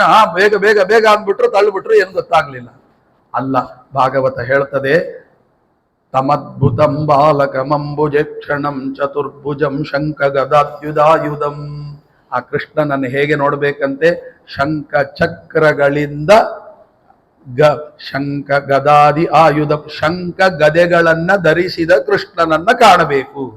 ನಾವೆಲ್ಲಿ ನೋಡ್ಲಿಕ್ಕೆ ಆಗ್ತದೆ? ಶಂಖ ಗದೆಗಳನ್ನ ಧರಿಸಿದ ಕೃಷ್ಣನ ಕಾಣ್ತದ? ಅಲ್ಲಿ ನಮ್ಗೆ ಸಿಗೋದು ಒಂದು ಕಡುಗೋಲು, ಒಂದು ಹಗ್ಗ, ಎರಡೇ, ಇನ್ನೇನು ಕಾಣಲ್ಲ. ಹಾಗಾದ್ರೆ ಬರೀ ಕಡುಗೋಲನ್ನ ನೋಡಿ ಉಪಯೋಗ ಇಲ್ಲ. ಕೃಷ್ಣನ್ ನೋಡ್ತೀರಲ್ಲ, ಕಡುಗೋಲು ನೋಡುವಾಗ ಏನು ಚಿಂತನೆ ಬರ್ಬೇಕಂತೆ? ಆ ಕಡುಗೋಲು ಅಂದ್ರೆ ಯಾರು? ಆ ಚಿಂತನೆ ಬರ್ಬೇಕಂತೆ. ಯಾವುದು ಗೊತ್ತಾ? ನಾವೆಲ್ಲ ಕೋಲುಗಳಂತೆ, ನಾವೆಲ್ಲ ಕೋಲುಗಳಂತೆ. ಕೋಲನ್ನ ಕೇಳಿ, ನೀನೇ ದೊಡ್ಡ ಕೋಲ ಅಂತ ಕೇಳಿ, ಅಲ್ಲಲ್ಲ ನಮ್ ಗುರುಗಳಿದ್ದಾರೆ. ಆ ಗುರುಗಳನ್ನ ಕೇಳಿ, ಅವರೇ ಇಲ್ಲ ನಮ್ ಗುರುಗಳಿದ್ದಾರೆ. ಎಲ್ಲಾರ ಹತ್ರ ಕೇಳಿದ್ಮೇಲೆ ಕಡೆಗೆ ಬಂದು ನಿಲ್ಲುವ ಕೋಲು ಯಾರು ಗೊತ್ತಾ? ನಾವೆಲ್ಲ ಜೀವರಾಶಿಗಳು ಕೋಲಾದ್ರೆ ಜೀವರಲ್ಲಿ ಉತ್ತಮರು, ಜೀವೋತ್ತಮರು ಯಾರೋ ಅವರೇ ಕಡೇ ಕೋಲು. ಕೃಷ್ಣ ಯಾರನ್ನ ಹಿಡ್ಕೊಂಡಿದ್ದಾನೆ? ಕಡಗೋಲಲ್ಲ, ಅದು ಕಡೇ ಕೋಲನ್ನ ಹಿಡ್ಕೊಂಡಿದ್ದಾನೆ. ಯಾಕೆ ಹಿಡ್ಕೊಂಡಿದ್ದಾನೆ ಗೊತ್ತಾ? ಕಡೇ ಕೋಲನ್ನ ನನಗೆ ತುಂಬಾ ಇಷ್ಟ. ಯಾಕಿಷ್ಟ ನಿನಗೆ? ನೋಡಿ, ಕೆನ್ನೆ ಮೊಸರಿನ ಒಳಗಡೆ ಅಡಗಿರುವ ಬೆಣ್ಣೆಯನ್ನ ಹೊರತೆಗೆಯುವ ತಾಕತ್ತಿರೋದು ಜಗತ್ತಿನಲ್ಲಿ ಈ ಕಡೇ ಕೋಲಿಗೆ ಮಾತ್ರ. ಜಗತ್ತಿನಲ್ಲಿ ಯಾವ ಕೋಲು ಕೂಡ ಕೆನ್ನೆಯ ಮೊಸರಿನ ಒಳಗಡೆ ಅಡಗಿರುವ ಬೆಣ್ಣೆಯನ್ನ ತೆಗೆಯುವ ತಾಕತ್ತು ಯಾವ ಕೋಲಿಗೂ ಇಲ್ಲ. ಅದು ಕಡೇ ಕೋಲು. ಅವಸರದಲ್ಲಿ ನಾವು ಕಡಗೋಲು ಅಂತ ನೀವು ನೋಡಿಬೇಕಾದ್ರೆ. ಹಾಗಾದ್ರೆ ಅರ್ಥ ಏನು? ಕೆನ್ನೆ ಮೊಸರು ಅಂದ್ರೆ ಜಗತ್ತಿನಲ್ಲಿರುವ ಎಲ್ಲ ಪುರಾಣ ಪ್ರಪಂಚಗಳು, ಶಾಸ್ತ್ರ ಪ್ರಪಂಚ, ಪುರಾಣ ಇರಬಹುದು, ರಾಮಾಯಣ, ಮಹಾಭಾರತ, ಭಾಗವತ, ಪಂಚರಾತ್ರ, ಬ್ರಹ್ಮಸೂತ್ರ, ವೇದ, ಎಲ್ಲವೂ ಇವೆಲ್ಲ ಕೆನ್ನೆ ಮೊಸರು. ಅದರ ಒಳಗಿರತಕ್ಕಂಥ ಬೆಣ್ಣೆ ಅಂದ್ರೆ ನಿಜವಾದ ತತ್ವ.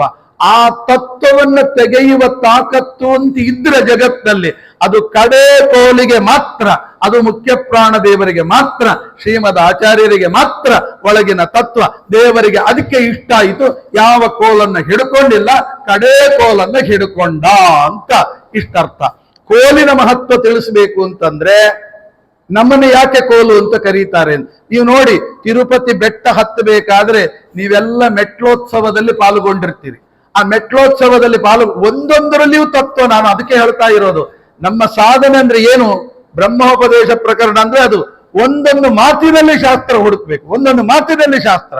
ಇದು ಯಾಕೆ ಮಾಡಿದ್ರು ಶಾಸ್ತ್ರ ಹೀಗೆ ಅಂತ ಕೋಲಾಟ ಆಡ್ತಾರೆ. ಏನು ಟೈಮ್ ಪಾಸಿಗ? ಅಥವಾ ಭಜನೆ ಮಾಡ್ಲಿಕ್ಕ ಏನ್ ಬೇಕಾದ್ರೆ ಹೊಡಿಬಹುದಾಗ ಕೋಲನೆ ಯಾಕೆ ಹೊಡಿಬೇಕು? ಆಗ ಅಲ್ಲಿ ಬರೀತಾರೆ, ಒಂದೊಂದು ಕೋಲುಗಳು ಕೂಡ ಜೀವರಂತೆ. ಒಂದೊಂದು ಕೋಲು ಜೀವ. ಅದನ್ನು ಹೊಡಿತಾರಲ್ಲ ಕೋಲಾಟದಲ್ಲಿ, ಒಂದು ಕೋಲಿಗೆ ಒಂದು. ಏನರ್ಥ ಗೊತ್ತಾ? ಕೆಳಗಿನ ಜೀವ ಪ್ರಶ್ನೆ ಕೇಳುತ್ತಂತೆ. ಏನು? ದೇವರು ಅಂದ್ರೆ ಹೇಗಿರ್ತಾನೆ ಅಂತ. ಆಗ ಮೇಲಿನ ಕೋಲಿದೆಲ್ಲ ದೇವರು ಅಂದ್ರೆ ಹೀಗಿರ್ತಾನೆ ಅಂತ ಹೊಡೆಯೋದಂತೆ. ಹೊಡೆದ್ರೆ ಎಲ್ಲಿ ಬಂತು ಅಂತ ಆ ಶಬ್ದ ಬಂತಲ್ಲ, ಶಬ್ದಕ್ಕೆ ಏನ್ ಹೇಳ್ತಾರೆ ಹರಿಕಥಾನುಸಾರದಲ್ಲಿ? ಶ್ರುತಿ ತತಿಗಳಿಗೆ ಅಭಿಮಾನಿ ಮಹಾಲಕ್ಷ್ಮಿ ದೇವಿ ಅಂತ. ಹಾಗಾದ್ರೆ ಮಹಾಲಕ್ಷ್ಮಿ ಯಾವುದರ ಅಭಿಮಾನಿ? ಶಾಸ್ತ್ರ ಅಭಿಮಾನಿ. ಹಾಗಾದ್ರೆ ಒಂದು ಶಬ್ದ ಬಂತು ಅಂದ್ರೆ ಏನು? ಭಗವಂತ ಅಂದ್ರೆ ಹೀಗಿರ್ತಾನೆ. ಆಗ ಇಲ್ಲಿ ಪ್ರಶ್ನೆ ಕೇಳಿದವ ಸೋತ, ಉತ್ತರ ಕೊಟ್ಟವ ಗೆದ್ದ. ಬೇಸರ ಆಗಲಿಲ್ವಾ ಅಂತ. ಆಗ ಪುರಾಣ ಹೇಳುತ್ತೆ, ಖಂಡಿತ ಇಲ್ಲ. ಲೌಕಿಕದಲ್ಲಿ ಮಾತ್ರ ಸೋತ್ರೆ ಬೇಜಾರು, ಗೆದ್ರೆ ಸಂತೋಷ. ಅಧ್ಯಾತ್ಮದಲ್ಲಿ ಏನು ಗೊತ್ತಾ? ಸೋಲು ಗೆಲುವು ಎರಡು ಒಂದೇ. ಅಲ್ಲಿ ಭಗವಂತನ ತತ್ವಜ್ಞಾನಕ್ಕೆ ಪ್ರಾಧಾನ್ಯತೆ ಹೊರತು ಗೆಲುವು ಸೋಲುಗಳಿಗೆ ಪ್ರಾಧಾನ್ಯತೆ ಇಲ್ಲ ಅನ್ನೋದು ಪ್ರಧಾನ. ಹಾಗೆ ಕೋಲಾಟ ಹೇಗೆ ತಿಳಿಸಿಕೊಡ್ತದೆ ಈ ತತ್ವವನ್ನ ನೋಡಿ. ಈ ಕೋಲು ಪ್ರಶ್ನೆ ಕೇಳ್ತಲ್ಲ, ಮೇಲಿನ ಕೋಲು ಉತ್ತರ ಕೊಡ್ತಲ್ಲ. ಕೋಲಾಟ ಮುಗಿಯೋದ್ರೊಳಗೆ ನೋಡಿ, ಈ ಕೋಲು ಎಷ್ಟು ಸಲ ಕೆಳಗೋಗಿರ್ತದೆ ಅಷ್ಟು ಸಲ ಮೇಲೆ ಬಂದಿರ್ತದೆ. ಇದು ಎಷ್ಟು ಸಲ ಮೇಲೆ ಬಂದಿರ್ತದೆ ಅಷ್ಟು ಸಲ ಕೆಳಗೋಗಿರ್ತದೆ. ಅಂದ್ರೆ ಅರ್ಥ ಏನು? ಸೋಲು ಗೆಲುವು ಎರಡು ಸಮಾನ ಅಂತ ತಿಳಿಸಿಕೊಡ್ತದೆ. ಹಾಗೆ ನೋಡಿ ಕೋಲಾಟ. ಈಗ ಹಣ ಇದ್ರೆ ಆ ಲಕ್ಷ್ಮಿ ಏನ್ ಹೇಳ್ತಾಳೆ? ಇಟ್ಕೋ ಇಟ್ಕೋ ಇಟ್ಕೋ ಅಂತ ಹೇಳ್ತದಂತೆ. ಲಕ್ಷ್ಮಿ ಖರ್ಚು ಮಾಡ್ಲಿಕ್ಕೆ ಬಿಡಲ್ಲ ಅಂತೆ.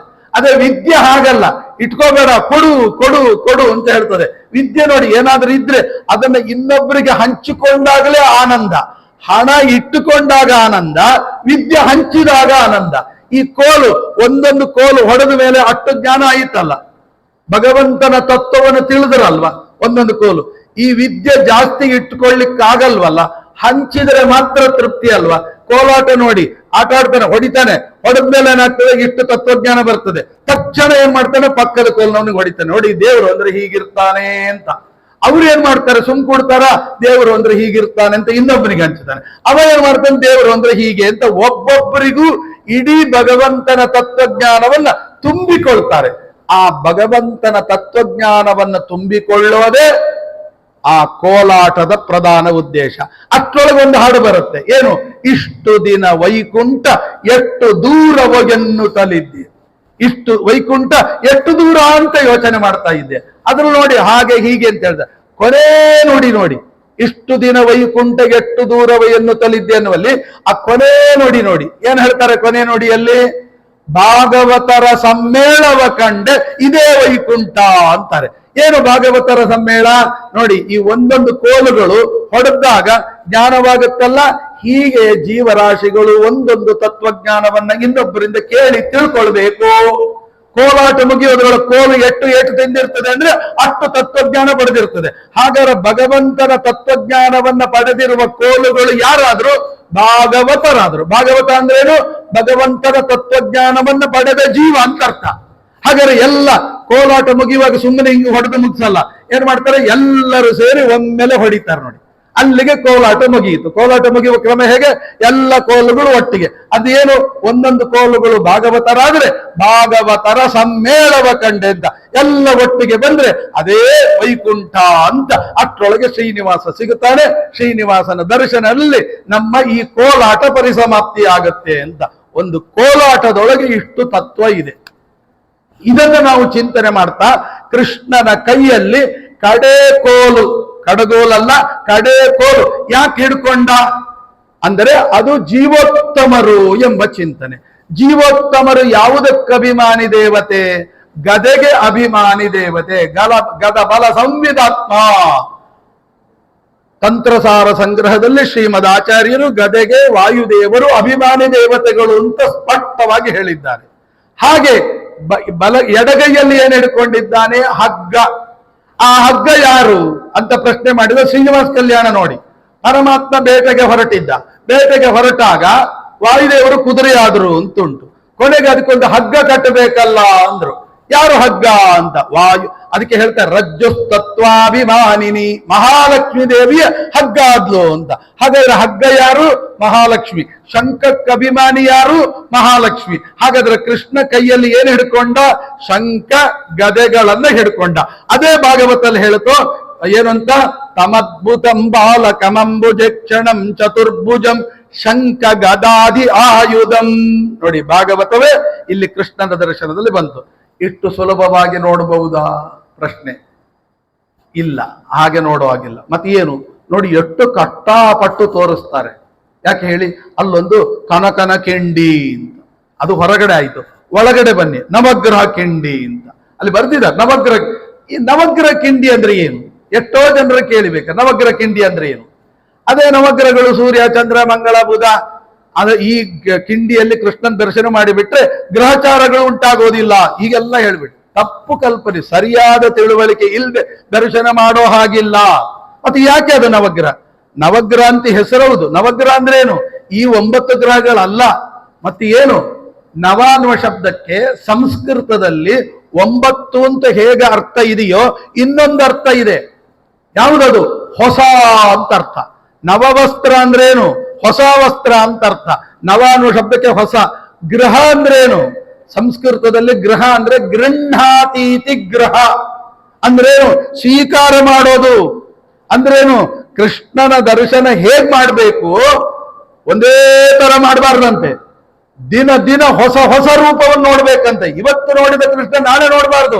ನಾಳೆ ನೋಡಿದ ಕೃಷ್ಣನೇ ಬೇರೆ, ಇವತ್ತೇನೋ ಬೇರೆನೇ ಕಾಣ್ತಾನೆ ಕೃಷ್ಣ, ನಾಳೆ ಬೇರೆನೇ ಕಾಣ್ತಾನೆ. ಹೀಗೆ ನೋಡಿದಾಗೆಲ್ಲ ಹೊಸ ಹೊಸ ರೂಪವನ್ನ ನೋಡುವ ಕಿಂಡಿ, ಅದಕ್ಕೆ ನವಗ್ರಹ ಕಿಂಡಿ ಅಂತ. ಏನು ಹೀಗೆ ಹೇಳಿಬಿಟ್ರಲ್ರಿ, ನಮಗೆ ಏನಿದೆಯೋ ಅದೇ ಕಾಣ್ತಾನೆ, ಅದೇ ಕಡಗೋಲು, ಅದೇ ಹಗ್ಗ. ನೀವೇನು ಬೇರೆ ಬೇರೆ ಕೃಷ್ಣ ನೋಡ್ಬೇಕು ಅಂದ್ರಲ್ಲ ಅಂತ. ಶ್ರೀಮದಾಚಾರ್ಯಗೆ ಮುಟ್ಟಿತ್ತು ನಮ್ಮ ಪ್ರಾರ್ಥನೆ. ಸ್ವಾಮಿ, ದಿನಾ ಬೇರೆ ರೂಪ ನೋಡ್ಲಿಕ್ಕಾಗಲ್ಲ, ಅದೇ ರೂಪ ನೋಡೋದು ನಮ್ಗೆ ಕಾಣಿಸ್ತದೆ, ಏನ್ ಮಾಡೋದು ನಮ್ ಗ್ರಾಚಾರ? ಆಗ ಶ್ರೀಮದ್ ಆಚಾರ್ಯ ಕರುಣಾಮಯಿಗಳು, ಯೋಚನೆ ಮಾಡಬೇಡಿ, ನಾನು ಒಬ್ಬರಿಗೆ ಆಶ್ರಮ ಕೊಡಲ್ಲ, 8 ಜನರಿಗೆ ಆಶ್ರಮ ಕೊಡ್ತೀನಿ ಅಂತ 8 ಜನರಿಗೆ ಆಶ್ರಮ ಕೊಟ್ರು. 8 ಜನರಿಗೆ ಆಶ್ರಮ ಕೊಟ್ಟು ಏನ್ ಮಾಡಿದ್ರು ಗೊತ್ತಾ? ನೋಡು, ಒಂದೊಂದು ದಿನ, ಒಂದೊಂದು ಕ್ಷಣ, ಒಂದೊಂದು ಗಂಟೆಗೆ ಬೇರೆ ಬೇರೆ ಬೇರೆ ಬೇರೆ ಅಲಂಕಾರ ಮಾಡಬೇಕು. ಯಾಕೆ? ಆ ಬರುವ ಭಕ್ತರಿದ್ದಾರಲ್ಲ, ಈಗ ನೋಡಿದ ಕೃಷ್ಣ ಬೇರೆನೇ ಇದ್ದಾನೆ, ಆಮೇಲೆ ಇನ್ನೊಂದು ಗಂಟೆ ಬಿಟ್ಟು ಬಂದ್ರೆ ಅಯ್ಯೋ ಬೇರೆನೇ ಇದ್ದಾನೆ ಅಂತ ಭಕ್ತರಿಗೆ ಆನಂದವನ್ನುಂಟು ಮಾಡ್ಲಿಕ್ಕಾಗಿ 8 ಜನ ಸ್ವಾಮಿಗಳನ್ನ ಅಲ್ಲಿಟ್ಟು. 8 ಯಾಕೆ 9 ಇಡ್ಬೋದಾಗಿತ್ತಲ್ಲ, ಆ 7 ಇಡ್ಬೋದ. ಅದು ಯಾಕೆ 8 ಇಟ್ರು? ಅದಕ್ಕೂ ಅರ್ಥ ಬರೀತಾರೆ. ಯಾಕೆ ಅಂದ್ರೆ 8 ಜನರನ್ನ ಕರ್ದು ಹೇಳಿದ್ರಂತೆ, ಸುಮ್ಮನೆ ಕೊಟ್ಟಿಲ್ಲ ನಿಮಗೆ. ನೋಡಿ ಎಷ್ಟು ಅಂದ್ರೆ ಇದೆಲ್ಲ ತಲೆಯಲ್ಲಿ ಬರ್ಬೇಕಾ ಕೃಷ್ಣನ್ ನೋಡುವಾಗ? ಅದು ಯಾಕೆ ಇಟ್ರಿ?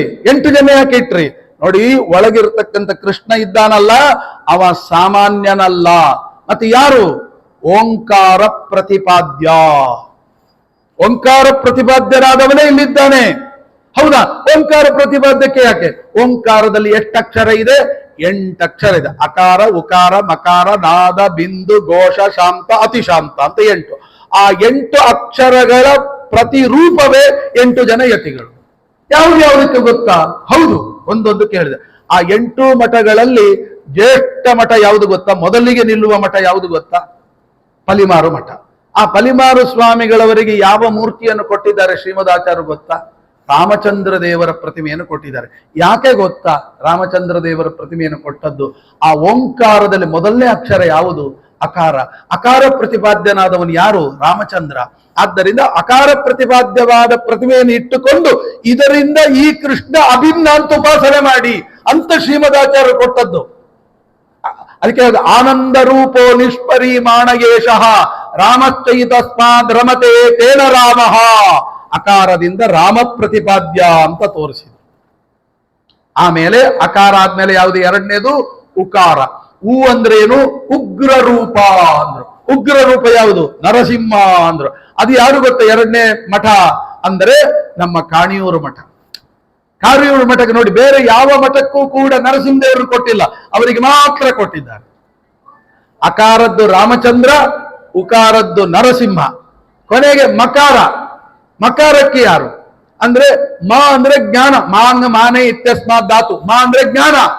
ಜ್ಞಾನವನ್ನು ಕೊಡುವ ರೂಪ ಯಾವುದು? ವರಾಹ ರೂಪ ಅಂತ ಅರ್ಥ. ಆ ಭೂವರಾಹ ರೂಪವನ್ನು ಯಾರಿಗೆ ಕೊಟ್ರು? ಸೋದೇ ಮಠಕ್ಕೆ ಕೊಟ್ರು. ಯಾಕೆ ಗೊತ್ತಾ? ಮಕಾರ ಪ್ರತಿಪಾದ್ಯ. ಅಕಾರ, ಉಕಾರ, ಮಕಾರ, ಇನ್ನೆಲ್ಲ ಅಕ್ಷರಗಳಿಲ್ಲ. ನಾದ, ಬಿಂದು, ಘೋಷ, ಶಾಂತ, ಅತಿಶಾಂತ. ನಾದಕ್ಕೆ ಯಾರು? ಅದಕ್ಕೆ ಹೇಳ್ತಾರೆ ನಾದ ಪ್ರತಿಪಾದ್ಯನಾದ ರೂಪ ಯಾವುದು ಗೊತ್ತಾ? ದ್ವಿಭುಜ ಕಾಳಿಯ ಮರ್ಧನ. ಅದು ಯಾರು? ಕೃಷ್ಣಾಪುರ ಮಠಕ್ಕೆ ಕೊಟ್ರು.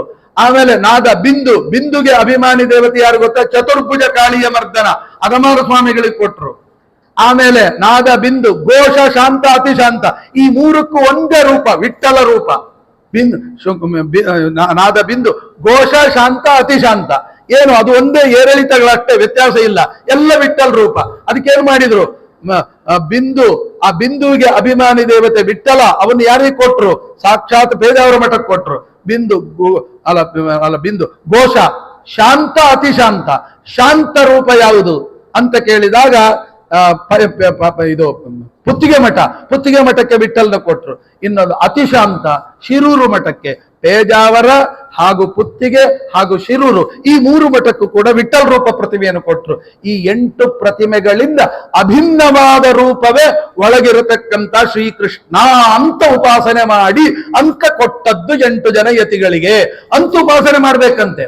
ಅಲ್ಲಿ ಹೋದ ಕೂಡಲೇ ನವಗ್ರಹ ಕಿಂಡಿ ಉಂಟಲ್ಲ, ಅದ್ರಲ್ಲಿ ಬರೀ ನೋಡೋದಲ್ಲ, ಮತ್ತೆ ಹೇಗೆ ನೋಡ್ಬೇಕು? ಆ ಒಂದೊಂದು ಕಿಂಡಿಯಲ್ಲಿ ನೋಡ್ತಾ ಬರ್ಬೇಕಂತೆ. ಆಮೇಲೆ ಮಧ್ಯದ ಕಿಂಡಿಯಲ್ಲಿ ನೋಡ್ಬೇಕಂತೆ. ಅಲ್ಲ, ಅಷ್ಟೊತ್ತು ಬಿಡಲ್ಲ, ಅಲ್ಲಿ ನಿಂತವರು ತಳ್ಳಿ ಬಿಡ್ತಾರೆ. ಆದ್ರೆ ನೀವೇನ್ ಮಾಡ್ಬೇಕು? ಕೂತ್ಕೊಂಡು ಇಷ್ಟು ಅನುಸಂಧಾನ, ಆ ಲೈನ್ ನಲ್ಲಿ ಬರ್ತಿರ್ತಿರಲ್ಲ, ಇಷ್ಟು ಅನುಸಂಧಾನ ಮಾಡ್ಕೊಂಡಲ್ಲಿ ನೋಡಿಬಿಡಿ. ಅದು ಯಾಕೆ ಅಂದ್ರೆ ಅದು ಬೇರೆ ಅಲ್ಲಂತೆ. ಏನದು ಗೊತ್ತಾ? ಆ ಕಿಂಡಿ ನಮಗೇನೋ ರಗಳೆ ಆಗ್ತದೆ, ಆ ಕಿಂಡಿ ಅಲ್ಲ, ರಗಳೆ ಪಡಬೇಕಾಗಿಲ್ಲ. ಯಾಕೆ ಗೊತ್ತಾ? ನಮ್ಮ ಹೃದಯ ಕಮಲದ ಅಷ್ಟದಳ ಕಮಲ ಅಂತೆ. ಅಷ್ಟದಳ ಕಮಲವೇ, ಅದಕ್ಕೆ ಮೇಲಿಂದ ನೋಡ್ಬೇಕು. ಯಾಕೆ? 8 ದಳದ ಕಮಲದಲ್ಲಿ ನೋಡ್ಬೇಕು. ಯಾರ ದ್ವಾರ ನೋಡ್ಬೇಕು, ಸುಮ್ಮನೆ ನೋಡೋ ಹಾಗಿಲ್ಲ. ಕೃಷ್ಣನಿಗೆ 8 ಜನ ಪತ್ನಿಯರು, ಆ 8 ಜನ ಪತ್ನಿಯರು ಒಂದೊಂದು ದಳದಲ್ಲಿ ನೋಡ್ಬೇಕಂತೆ. ರುಕ್ಮಿಣಿ, ಸತ್ಯಭಾಮ, ಜಾಂಬವತಿ ಮೊದಲಾಗಿರತಕ್ಕಂಥ 8 ಜನರು ಒಂದೊಂದರಲ್ಲಿ ನೋಡ್ತಾ ಬರಬೇಕು.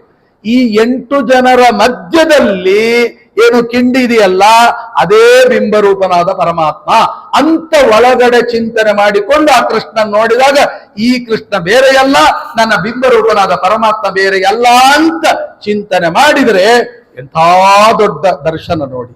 ಇದನ್ನು ಮಾಡಿ ಅದು ಏನಾಗುತ್ತೆ ಗೊತ್ತಾ? ದೈತ್ಯರು ಅಪಹರಿಸಿ ಬಿಡ್ತಾರೆ. ತಕ್ಷಣದಲ್ಲಿ ಈ ಅನುಸಂಧಾನ ಇರ್ಲಿಕ್ಕೆ ಬಿಡಲ್ಲ. ಅದಕ್ಕೆ ಮರುಕ್ಷಣದಲ್ಲಿ ಮುಖ್ಯ ಪ್ರಾಣದೇವರ ಹತ್ರ ಬಂದು, ಸ್ವಾಮಿ ಈ ತರ ಅನುಸಂಧಾನ ಮಾಡಿದ್ದೇನೆ, ಇದು ನಿನಗೆ ಅರ್ಪಣೆ ಮಾಡ್ತೇನೆ, ನೀನೇ ಭಗವಂತನಿಗೆ ಅರ್ಪಣೆ ಮಾಡು. ಏನಂ ದೀನಂ ದೂನಂ ಅನಾಥಂ ಶರಣಾಗತಂ ಏನಂ ಉದ್ಧರೇತಿ ವಿಜ್ಞಾಪನ ಕರ್ತೃಣಾಂ, ಅವರಿಗೆ ಒಪ್ಪಿಸ್ಬಿಡ್ಬೇಕಂತೆ. ಆಮೇಲೆ ಮತ್ತೇನಾದ್ರೂ ಈ ಮರ್ತು ಹೋಗುವಂಥದ್ದೆಲ್ಲ ವಿಷ, ಇಂಥ ವಿಷ ಪರಿಹಾರ ಮಾಡೋರು ಯಾರು? ಗರುಡ ದೇವರು. ಪಕ್ಕದಲ್ಲೇ ಗರುಡ ದೇವರು, ಸ್ವಾಮಿ ಮರ್ತು ಹೋಗದಂತೆ ನೀವು ರಕ್ಷಣೆ ಮಾಡಿ ಅಂತ. ಆಗ ಪರಿಪೂರ್ಣವಾಗಿರತಕ್ಕಂಥ ಕೃಷ್ಣನ ದರ್ಶನವಾಗುತ್ತೆ ಅಂತ ತಿಳಿಸಿಕೊಡ್ತಾರೆ. ಇದು ನಿಜವಾಗಿಯೂ ಕೂಡ ನಾನು ಯಾಕೆ ಹೇಳಿದೆ ಅಂದ್ರೆ, ಬ್ರಹ್ಮೋಪದೇಶ ಪ್ರಕರಣ ಅಂದ್ರೆ ಇಷ್ಟ ಅರ್ಥ. ಸುಮ್ಮನೆ ಏನೋ ಹೋದ್ವಿ ಬಂದ್ವಿ ಅಲ್ಲ.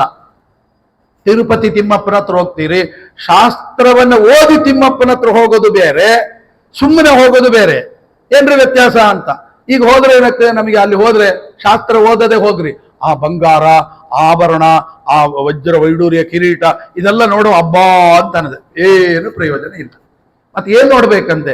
4 ಕೈಗಳನ್ನು ನೋಡ್ಬೇಕಂತೆ. ಶಾಸ್ತ್ರ ಓದಿದ್ರೆ ಕಲ್ಪನೆನೇ ಬೇರೆ, ಶಾಸ್ತ್ರ ಓದದಿದ್ರೆ ಅದು ಶಂಖ, ಅದು ಚಕ್ರ, ಕೈಯನ್ನು ಸೊಂಟಕ್ಕೆ ಇಟ್ಕೊಂಡಿದ್ದಾನೆ, ಪಾದಕ್ಕೆ ಇಷ್ಟೇ ಕಾಣ್ತದೆ. ಶಾಸ್ತ್ರ ಓದಿದ್ರೆ ಶಾಸ್ತ್ರ ಯಾವುದು? ಇಡೀ ಅರ್ಥೋಯಂ ಬ್ರಹ್ಮಸೂತ್ರಾಣ, ಬ್ರಹ್ಮಸೂತ್ರ. ಆ ಬ್ರಹ್ಮಸೂತ್ರದಲ್ಲಿ 8 ಅಧ್ಯಾಯ ಇದೆ, 4 ಅಧ್ಯಾಯ ಇದೆ. ಯಾವ್ದು? ಸಮನ್ವಯಾಧ್ಯಾಯ, ಅವಿರೋಧಾಧ್ಯಾಯ, ಆಮೇಲೆ ಸಾಧನಾಧ್ಯಾಯ, ಫಲಾಧ್ಯಾಯ, 4 ಇದೆ. ಈ 4ನ ಪಾದ ಕೈಯಲ್ಲಿ ನೋಡ್ಬೇಕಂತೆ. ಯಾವುದು? ಸಮನ್ವಯಾಧ್ಯಾಯ ಅಂದ್ರೆ ಏನು? ಒಂದೊಂದು ಶಬ್ದಗಳು ಭಗವಂತನನ್ನೇ ಹೇಗೆ ಹೇಳುತ್ತೆ ಅಂತ ತಿಳಿಯುವಂಥದ್ದು ಮೊದಲನೇ ಅಧ್ಯಾಯ. ಅದು ಯಾವುದು? ಅದರ ಪ್ರತಿಪಾದ್ಯ ಶಂಕ. ಹಾಗೆ ಶಂಕ ಅಂದ್ರೆ ಜ್ಞಾನ, ಸಮನ್ವಯಾಧ್ಯಾಯದ ಪ್ರತೀಕ. ವಿರೋಧಗಳು ಬಂದ್ರೆ ಹೇಗೆ ಪರಿಹಾರ ಮಾಡಬೇಕು? ಅವಿರೋಧಾಧ್ಯಾಯ 2ನೇ ಅಧ್ಯಾಯ, ಅದೇ ಚಕ್ರ. ವಿರೋಧವನ್ನು ಹೀಗೆ ಕತ್ತರಿಸಬೇಕು ಅಂತ. 3ನೇ ಅಧ್ಯಾಯ ಏನು? ಸಾಧನ, ಸೊಂಟ ಕೈ ಕಟ್ಕೊಂಡಿದ್ದು ಸಾಧನಾಧ್ಯಾಯ. ಅದನ್ನು ಸೊಂಟ ಕೈ ಇಟ್ಟುಕೊಂಡು ಸಾಧನೆ ಮಾಡ್ರಿ ಅಂತ. ಹೌದು, ಇಷ್ಟೆಲ್ಲ ಮಾಡಿದ್ರೆ ಏನು ಫಲ? ಫಲಾಧ್ಯಾಯ. ಏನ್ ತೋರಿಸಿದ್ರೆ ನನ್ನ ಪಾದವೇ ಗತಿ ಅಂತ. ಹೀಗೆ 4 ಅಧ್ಯಾಯಗಳನ್ನ ಅದರೊಳಗೆ ಒಮ್ಮೆ ಚಿಂತನೆ ಮಾಡಿಬಿಟ್ರೆ ಅದು ಅದ್ಭುತವಾದ ದರ್ಶನ. ಇದು ಯಾರಿಂದ? ಪಾತ್ರರ ಸಂಗಡ ಯಾತ್ರೆಯ ಚರಿಸಿದರೆ ಸಿಗುವ ಫಲ ಅಂತಂದು. ಅದಕ್ಕೆ ಹೇಳೋದು ಬ್ರಹ್ಮೋಪದೇಶ ಪ್ರಕರಣ ಅಂತ. ಹೀಗೆ ಅದ್ಭುತವಾದಂತ ಚಿಂತನೆಯನ್ನ ನಾವು ಅದಕ್ಕೆ ಉಪನಯನ ಅಂದ್ರೆ ಒಳಗಣ್ಣಿಂದ ನೋಡೋದು ಅಂತಂದ್ರೆ ಅರ್ಥ ಏನು ಗೊತ್ತಾ? ಅವನು ಕೇಳ್ತಾನೆ ಮಗುಗೆ, ಯಾವಾಗಲೂ ನೋಡಿ ಒಳಗಣ್ಣ ಕರೆಕ್ಟ್ ನೋಡಿ, ಏನು ಸೈನ್ಸಿಗೂ ನಮ್ಮ ಶಾಸ್ತ್ರಕ್ಕೂ ಟ್ಯಾಲಿ ಮಾಡಿ ನೋಡಿ. ಈ ಶಾಸ್ತ್ರ ಏನು ಹೇಳುತ್ತೆ? ಅಷ್ಟಮ ವರ್ಷೇ ಉಪವೀತ, 8ನೇ ವರ್ಷಕ್ಕೆ ಉಪನಯನ ಮಾಡ್ರಿ. ಯಾಕೆ ಗೊತ್ತಾ 8ನೇ ವರ್ಷಕ್ಕೆ ಉಪನಯನ ಮಾಡೋದು? 7 ವರ್ಷದ ತನಕ ಅವನಿಗೆ ಈ ಕಣ್ಣು ಮಾತ್ರ ಇಷ್ಟ ಆಗುತ್ತಂತೆ. ಈ ಕಣ್ಣು ಬಿಟ್ಟು ಮತ್ತೊಂದು ಕಣ್ಣು ಉಂಟು ಅಂತನ್ನುವ ಆಲೋಚನೆ ಬರೋದೇ 8ನೇ ವಯಸ್ಸಿಗೆ ಅಂತ. ಇದು ಶಾಸ್ತ್ರ ಹೇಳುತ್ತೆ. ಇವತ್ತು ಸೈನ್ಸ್ ತಗೊಳ್ಳಿ, ಅದೇನ್ ಹೇಳುತ್ತೆ ಗೊತ್ತಾ? ಈ ಒಳಗಿಂದ ಯೋಚನಾ ಶಕ್ತಿ ಬರೋದೇ ಈ ಯಾವುದು ಮಿಲ್ಕ್ ಟೀತ್ ಇದೆಯಲ್ಲ, ಅದು ಇರುವ ತನಕ ಒಳಗಿನ ಕಣ್ಣಿನ ಯೋಚನೆ ಬರೋದಿಲ್ಲ. ಆಲೋಚನಾ ಶಕ್ತಿ ಬರೋದೇ ಮಿಲ್ಕ್ ಟೀತ್ ಕೆಳಗೆ ಬೀಳ್ಬೇಕು, ಒರಿಜಿನಲ್ ಟೀತ್ ಬರಬೇಕು. ಅದು ಯಾವಾಗ 8ನೇ ವರ್ಷ ಅಲ್ರಿ. ಕೆಲವರಿಗೆ 7ನೇ ವರ್ಷಕ್ಕೆ ಬರುತ್ತಲ್ಲ, ಪ್ರಶ್ನೆ ಬರ್ತದೆ. 7ನೇ ವರ್ಷಕ್ಕೆ ಬರುತ್ತೆ, ಮತ್ತೆ ಆಗ ವಿರೋಧ ಇಲ್ಲ, 7ನೇ ವರ್ಷಕ್ಕೆ ಮಾಡಿ. ಯಾಕೆ? ಗರ್ಭಾಷ್ಟಮ ಅಂತ, ಗರ್ಭದೊಳಗೆ 1 ವರ್ಷ ಇರ್ತದಲ್ಲ, ಅದು ಸೇರಿದ್ರೆ 8ನೇ ವರ್ಷನೇ ಆಗುತ್ತಲ್ಲ. ಹೀಗೆ ಲೆಕ್ಕಾಚಾರ ಅದ್ಭುತವಾಗಿದೆ. ಹಾಗಾಗಿ ಆ ವರ್ಷಕ್ಕೆ ಸರಿಯಾಗಿ ಮಾಡಿದಾಗ ಉಪನಯನದಲ್ಲಿ ಅವನು ಹೇಳ್ತಾನೆ ಒಳಗಿನ ಕಣ್ಣಿಂದ ನೋಡು. ಆಗ ಅವ ಹೇಳ್ತಾನೆ ಒಳಗೆಲ್ಲ ಕತ್ತಲು, ಏನು ಕಾಣ್ತಾ ಇಲ್ಲ ಅಂತ. ಆಗ ಹೇಳ್ತಾರೆ ಬೆಳಕನ್ನು ಕೊಡ್ತೇನೆ. ಯಾವ ಬೆಳಕು? ಅದೇ ಗಾಯತ್ರಿ ಮಂತ್ರ ಎಂಬ ಬೆಳಕು. ಆ ಬೆಳಕನ್ನು ಬಿಟ್ರೆ ಒಳಗಡೆ ಇರತಕ್ಕಂತಹ ಕಣ್ಣು ಒಳ್ಳೆ ಗೋಚರಿಸ್ತದೆ. ಅದಕ್ಕೆ ಆ ಬರೀ ಗಾಯತ್ರಿ ಮಂತ್ರ ಹೇಳಿದ್ರೆ ಆಗೋದಿಲ್ಲಲ್ಲ ಅಂತ ಪ್ರಶ್ನೆ. ಆಗ ಹೇಳ್ತಾರೆ ಗಾಯತ್ರಿ ಜಪ. ಈಗ ಬೆಳಕು ಸರಿಯಾಗಿ ಮಸ್ಕಿದ್ರೆ ಆಗ ಏನ್ ಮಾಡ್ತಾರೆ? ಈ ಬಸ್ನಲ್ಲೆಲ್ಲ ಹೋಗುವ ನೋಡಿ, 1 ಲೈಟ್ ಹಾಕಿರ್ತಾರೆ, ಅದು ಸಾಕಾಗಲ್ಲ ಅಂತ ಇನ್ನೊಂದು ಲೈಟ್ ಹಾಕ್ತಾರೆ. ಆಗ ಸಪೋರ್ಟ್ ಲೈಟ್ ಹಾಕಿದ ಕೂಡಲೇ ಇಡೋ ಹೋಗ್ತದೆ. ಅವು ಯಾವ್ದು ಇನ್ನೊಬ್ರು ಏನ್ ಬೇಕಾದ್ರೂ ಸಾಯಿಲ್ಲ, ಅದು ನಮ್ಗೆ ಸಂಬಂಧ, ನಮ್ಗಂತೂ ದಾರಿ ಜನ ಕಾಣ್ತದೆ ಅಂತ. ಹಾಗೆ ಇಲ್ಲಿ ಏನ್ ಮಾಡ್ತಾರೆ? ಗಾಯತ್ರಿ ಮಂತ್ರದ ಬೆಳಕು ಸಾಕಾಗಲ್ವಾ? ಹಾಗಾದ್ರೆ ಒಂದು ಕೆಲಸ ಮಾಡು, ನಾರಾಯಣ ಮಂತ್ರ ಅದರ 3 ಪಟ್ಟು ಮಾಡು, ಆಗ ನಿನಗೆ ಆಟೋಮೆಟಿಕ್ ಆಗಿ ಬೆಳಕು ಜಾಸ್ತಿ ಆಗತ್ತೆ. ಇದೆಲ್ಲ ಮಾಡಿಕೊಟ್ಟದ್ದು ಹಿರಿಯರು. ಯಾಕೆ ಹೇಳಿದ್ರೆ ಈ ಮಾರ್ಗದಿಂದ ಹೋದ್ರೆ ದೇವರು ಸಿಕ್ಕೇ ಸಿಗ್ತಾನೆ ಅಂತನ್ನುವ ದೃಢ ವಿಶ್ವಾಸ, ದೃಢ ನಂಬಿಕೆ ಅಂತ ಹೇಳ್ತಾರೆ. ಹೀಗೆ ನಮಗೆ ಒಳ್ಳೆಯ ಹಾದಿಯನ್ನ ತಿಳಿಸಿಕೊಡುವಂಥದ್ದು ಬ್ರಹ್ಮೋಪದೇಶ ಪ್ರಕರಣ ಅಂತಂದ್ರು. ಬ್ರಹ್ಮೋಪದೇಶ ಪ್ರಕರಣ ಅಂದ್ರೆ ಬರೀ ದೇವರನ್ನ ನೋಡಿದ್ರೆ ಸಾಕಾಗೋದಿಲ್ಲ, ದೇವರನ್ನ ಯಾವ ರೀತಿಯಾಗಿ ನೋಡಬೇಕು ಅಂತ ತಿಳಿಸೋದೇ ಬ್ರಹ್ಮೋಪದೇಶ ಪ್ರಕರಣ. ಯಾಕೆ ಅಂದ್ರೆ ನೀವು ಏನೇ ಓದ್ರಿ ಅದು ಪ್ರಯೋಜನ ಇಲ್ಲ. ಓದಿದ್ರೆ ಪ್ರಯೋಜನ ಇಲ್ಲ. ಆ ಓದಿಗೆ ತಕ್ಕಂತೆ ದೇವರು ಬಂದು ಒಳಗೆ ನಿಂತು ವ್ಯಾಪಾರ ಮಾಡ್ಬೇಕ್ರಿ, ಆಗಲೇ ಅದು ಓದು ಸಾರ್ಥಕ. ಅಂದ್ರೆ ನಿಮ್ಮ ಓದು ಹೇಗಿರ್ಬೇಕು ಅಂದ್ರೆ ಭಗವಂತನ ಪ್ರೀತಿಯನ್ನು ಸಂಪಾದನೆ ಮಾಡಿದ ಹಾಗಿರ್ಬೇಕು. ಒಂದ್ ತಿಳ್ಕೊಳ್ಳಿ, ಈ ಜನ್ಮದಲ್ಲಿ ಓದಿದ ಕೂಡಲೇ ಭಗವಂತನ ಪ್ರೀತಿ ಈ ಜನ್ಮದಲ್ಲೇ ಸಿಗುತ್ತೆ ಅಂತ ಯೋಚನೆ ಮಾಡಬೇಡಿ.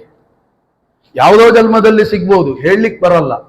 ಪ್ರತ್ಯಕ್ಷ ದೃಷ್ಟಾಂತ ಅಂತಂದ್ರೆ ನಮ್ಮ ನಡೆದಾಡುವ ರಾಯರಿದ್ರಲ್ಲ ಮಂತ್ರಾಲಯದಲ್ಲಿ, ಸುಷುಮೀಂದ್ರ ತೀರ್ಥರು, ಎಂತಹ ಯೋಗ್ಯತೆ ಅವರು ನೋಡಿ. ಏನು ಹೇಳಿದ್ರೆ ಅದು ಆಗ್ತಿತ್ತಲ್ಲ, ಅದು ಹೇಗೆ ಆಗ್ತಿತ್ತು? ಯಾಕೆ ಅಂದ್ರೆ ನಿಮಗೊಂದು ದೃಷ್ಟಾಂತ ಕೊಡ್ತೇನೆ. ಯಾಕೆ ಅಂದ್ರೆ ಒಳ್ಳೆ ದೃಷ್ಟಾಂತ ಕೊಡ್ತೇನೆ. ನಾನು ಧರ್ಮಪುರಿಯಲ್ಲಿದ್ದೆ. ಧರ್ಮಪುರಿಯಲ್ಲಿರುವಂತ ಸಂದರ್ಭದಲ್ಲಿ ಒಂದು ಮಠದಲ್ಲಿ ಮ್ಯಾನೇಜರ್ ಆಗಿದ್ದೆ. ಆವಾಗ ಆ ಮಠ ನಮಗೆ ಯಾಕೋ ಏಳಿಗೆ ಬರ್ತಿರ್ಲಿಲ್ಲ. ಏಳಿಗೆ ಬಾರದಿದ್ದರಿಂದ ನಾವೇನ್ ಮಾಡಿದ್ವಿ, ಅಕಸ್ಮಾತ್ ಆಗಿ ಇವ್ರು ಬಂದ್ರು, ಮಹಾಸ್ವಾಮಿಗಳವರು ಬಂದಾಗ ಅವ್ರ ಮುಂದೆ ನಿವೇದನೆ ಮಾಡ್ಕೊಂಡು, ಯಾಕೋ ಮಠ ಏಳಿಗೆ ಬರ್ತಿಲ್ಲ, ನಾವೆಲ್ಲ ಯೋಚನೆ ಮಾಡ್ತಾ ಇದ್ದೀವಿ, ಇದನ್ನೇನಾದ್ರೂ ಕೆಡವಿ ಬೇರೆ ಮಾಡಬೇಕು ಅಂತ ಇದ್ದೀವಿ, ಆದ್ದರಿಂದ ಏನು ಮಾಡಬೇಕು ಅಂತ ಗೊತ್ತಿಲ್ಲ, ಮಾರ್ಗದರ್ಶನ ಕೊಟ್ಟು. ನಾವಷ್ಟೇ, ನಮ್ಗೆ ಏನೂ ಡಿಸೈಡೇ ಮಾಡಿಲ್ಲ, ಏನು ಮಾಡಬೇಕು ಅಂತ ಕೂಡ ನಮ್ಗೆ ಗೊತ್ತಿಲ್ಲ, ಏನು ಮಾಡಬೇಕು ಅಂತ ನಾವು ಕಮಿಟಿಯವರೆಲ್ಲ ಹೋಗಿ ನಮಸ್ಕಾರ ಮಾಡಿದ್ರೆ ಅವರು ಹೇಳಿದ್ರು, ಇದು ಬೀಳಿಸಿ ಅಲ್ಲಿ ಬೇರೆ ಬೇರೆ ಇತ್ತು, ಪ್ರಾಣದೇವರು ಒಂದು ಕಡೆ ಇತ್ತು, ರಾಯರು ಒಂದು ಕಡೆ ಇತ್ತು, ಇದನ್ನೆಲ್ಲ ಒಂದು ಕಡೆ ಕೂಡಿಸಿ ಮಾಡ್ರಿ, ಅವಾಗ ಒಳ್ಳೇದಾಗುತ್ತೆ. ಅವ್ರ ಬಾಯಿನ ಬಂದಿದ್ದು. ಅಲ್ಲ, ಒಳ್ಳೇದಾಗುತ್ತೆ, ಬೀಳಿಸ್ಬೇಕು, ಎಲ್ಲ ಆಗೋ ಕೆಲಸನ ಹೋಗೋ ಕೆಲಸನ ಅಂತ ನಾವು ಅವ್ರೇನೋ ಸ್ವಾಮಿಗಳು ಹೇಳ್ತಾರೆ ಹೂ ಅನ್ನೋದು ಅಂತ ಲೆಕ್ಕಾಚಾರ. ಅವ್ರು ಏನ್ ಮಾಡಿ ಸುಮ್ಮನೆ ಬಿಡ್ಲಿಲ್ಲ, ಬನ್ನಿ ಭೂಮಿ ಪೂಜೆ ಆಗೇ ಹೋಗ್ಲಿ, ಇನ್ನು 48 ದಿನದಲ್ಲಿ ನಾನೇ ಬರ್ತೀನಿ, ಪ್ರತಿಷ್ಠೆ ಮಾಡ್ತೀನಿ. ನಮಗೆ ಏನ್ ಹೇಳ್ತಾ ಇದ್ದಾರೆ ನಮಗೆ ಅರ್ಥ ಆಗ್ಲಿಲ್ಲ. ಬಂದಿಂದ್ರು, ಅವ್ರು ಬಂದ್ರು ಅಂದ್ಮೇಲೆ ಇನ್ನೇನ್ ಮಾಡ್ಬೇಕು? ಹೋದ್ವಿ, ಒಂದು ಭೂಮಿ ಪೂಜೆ ಆಗಿಂದಾಗ್ಲಿ ಏನು ಸಿಗುತ್ತೆ ಅದರೊಳಗೆ ಒಂದು ಭೂಮಿ ಪೂಜೆ ತರ ಮಾಡಿದ್ವಿ.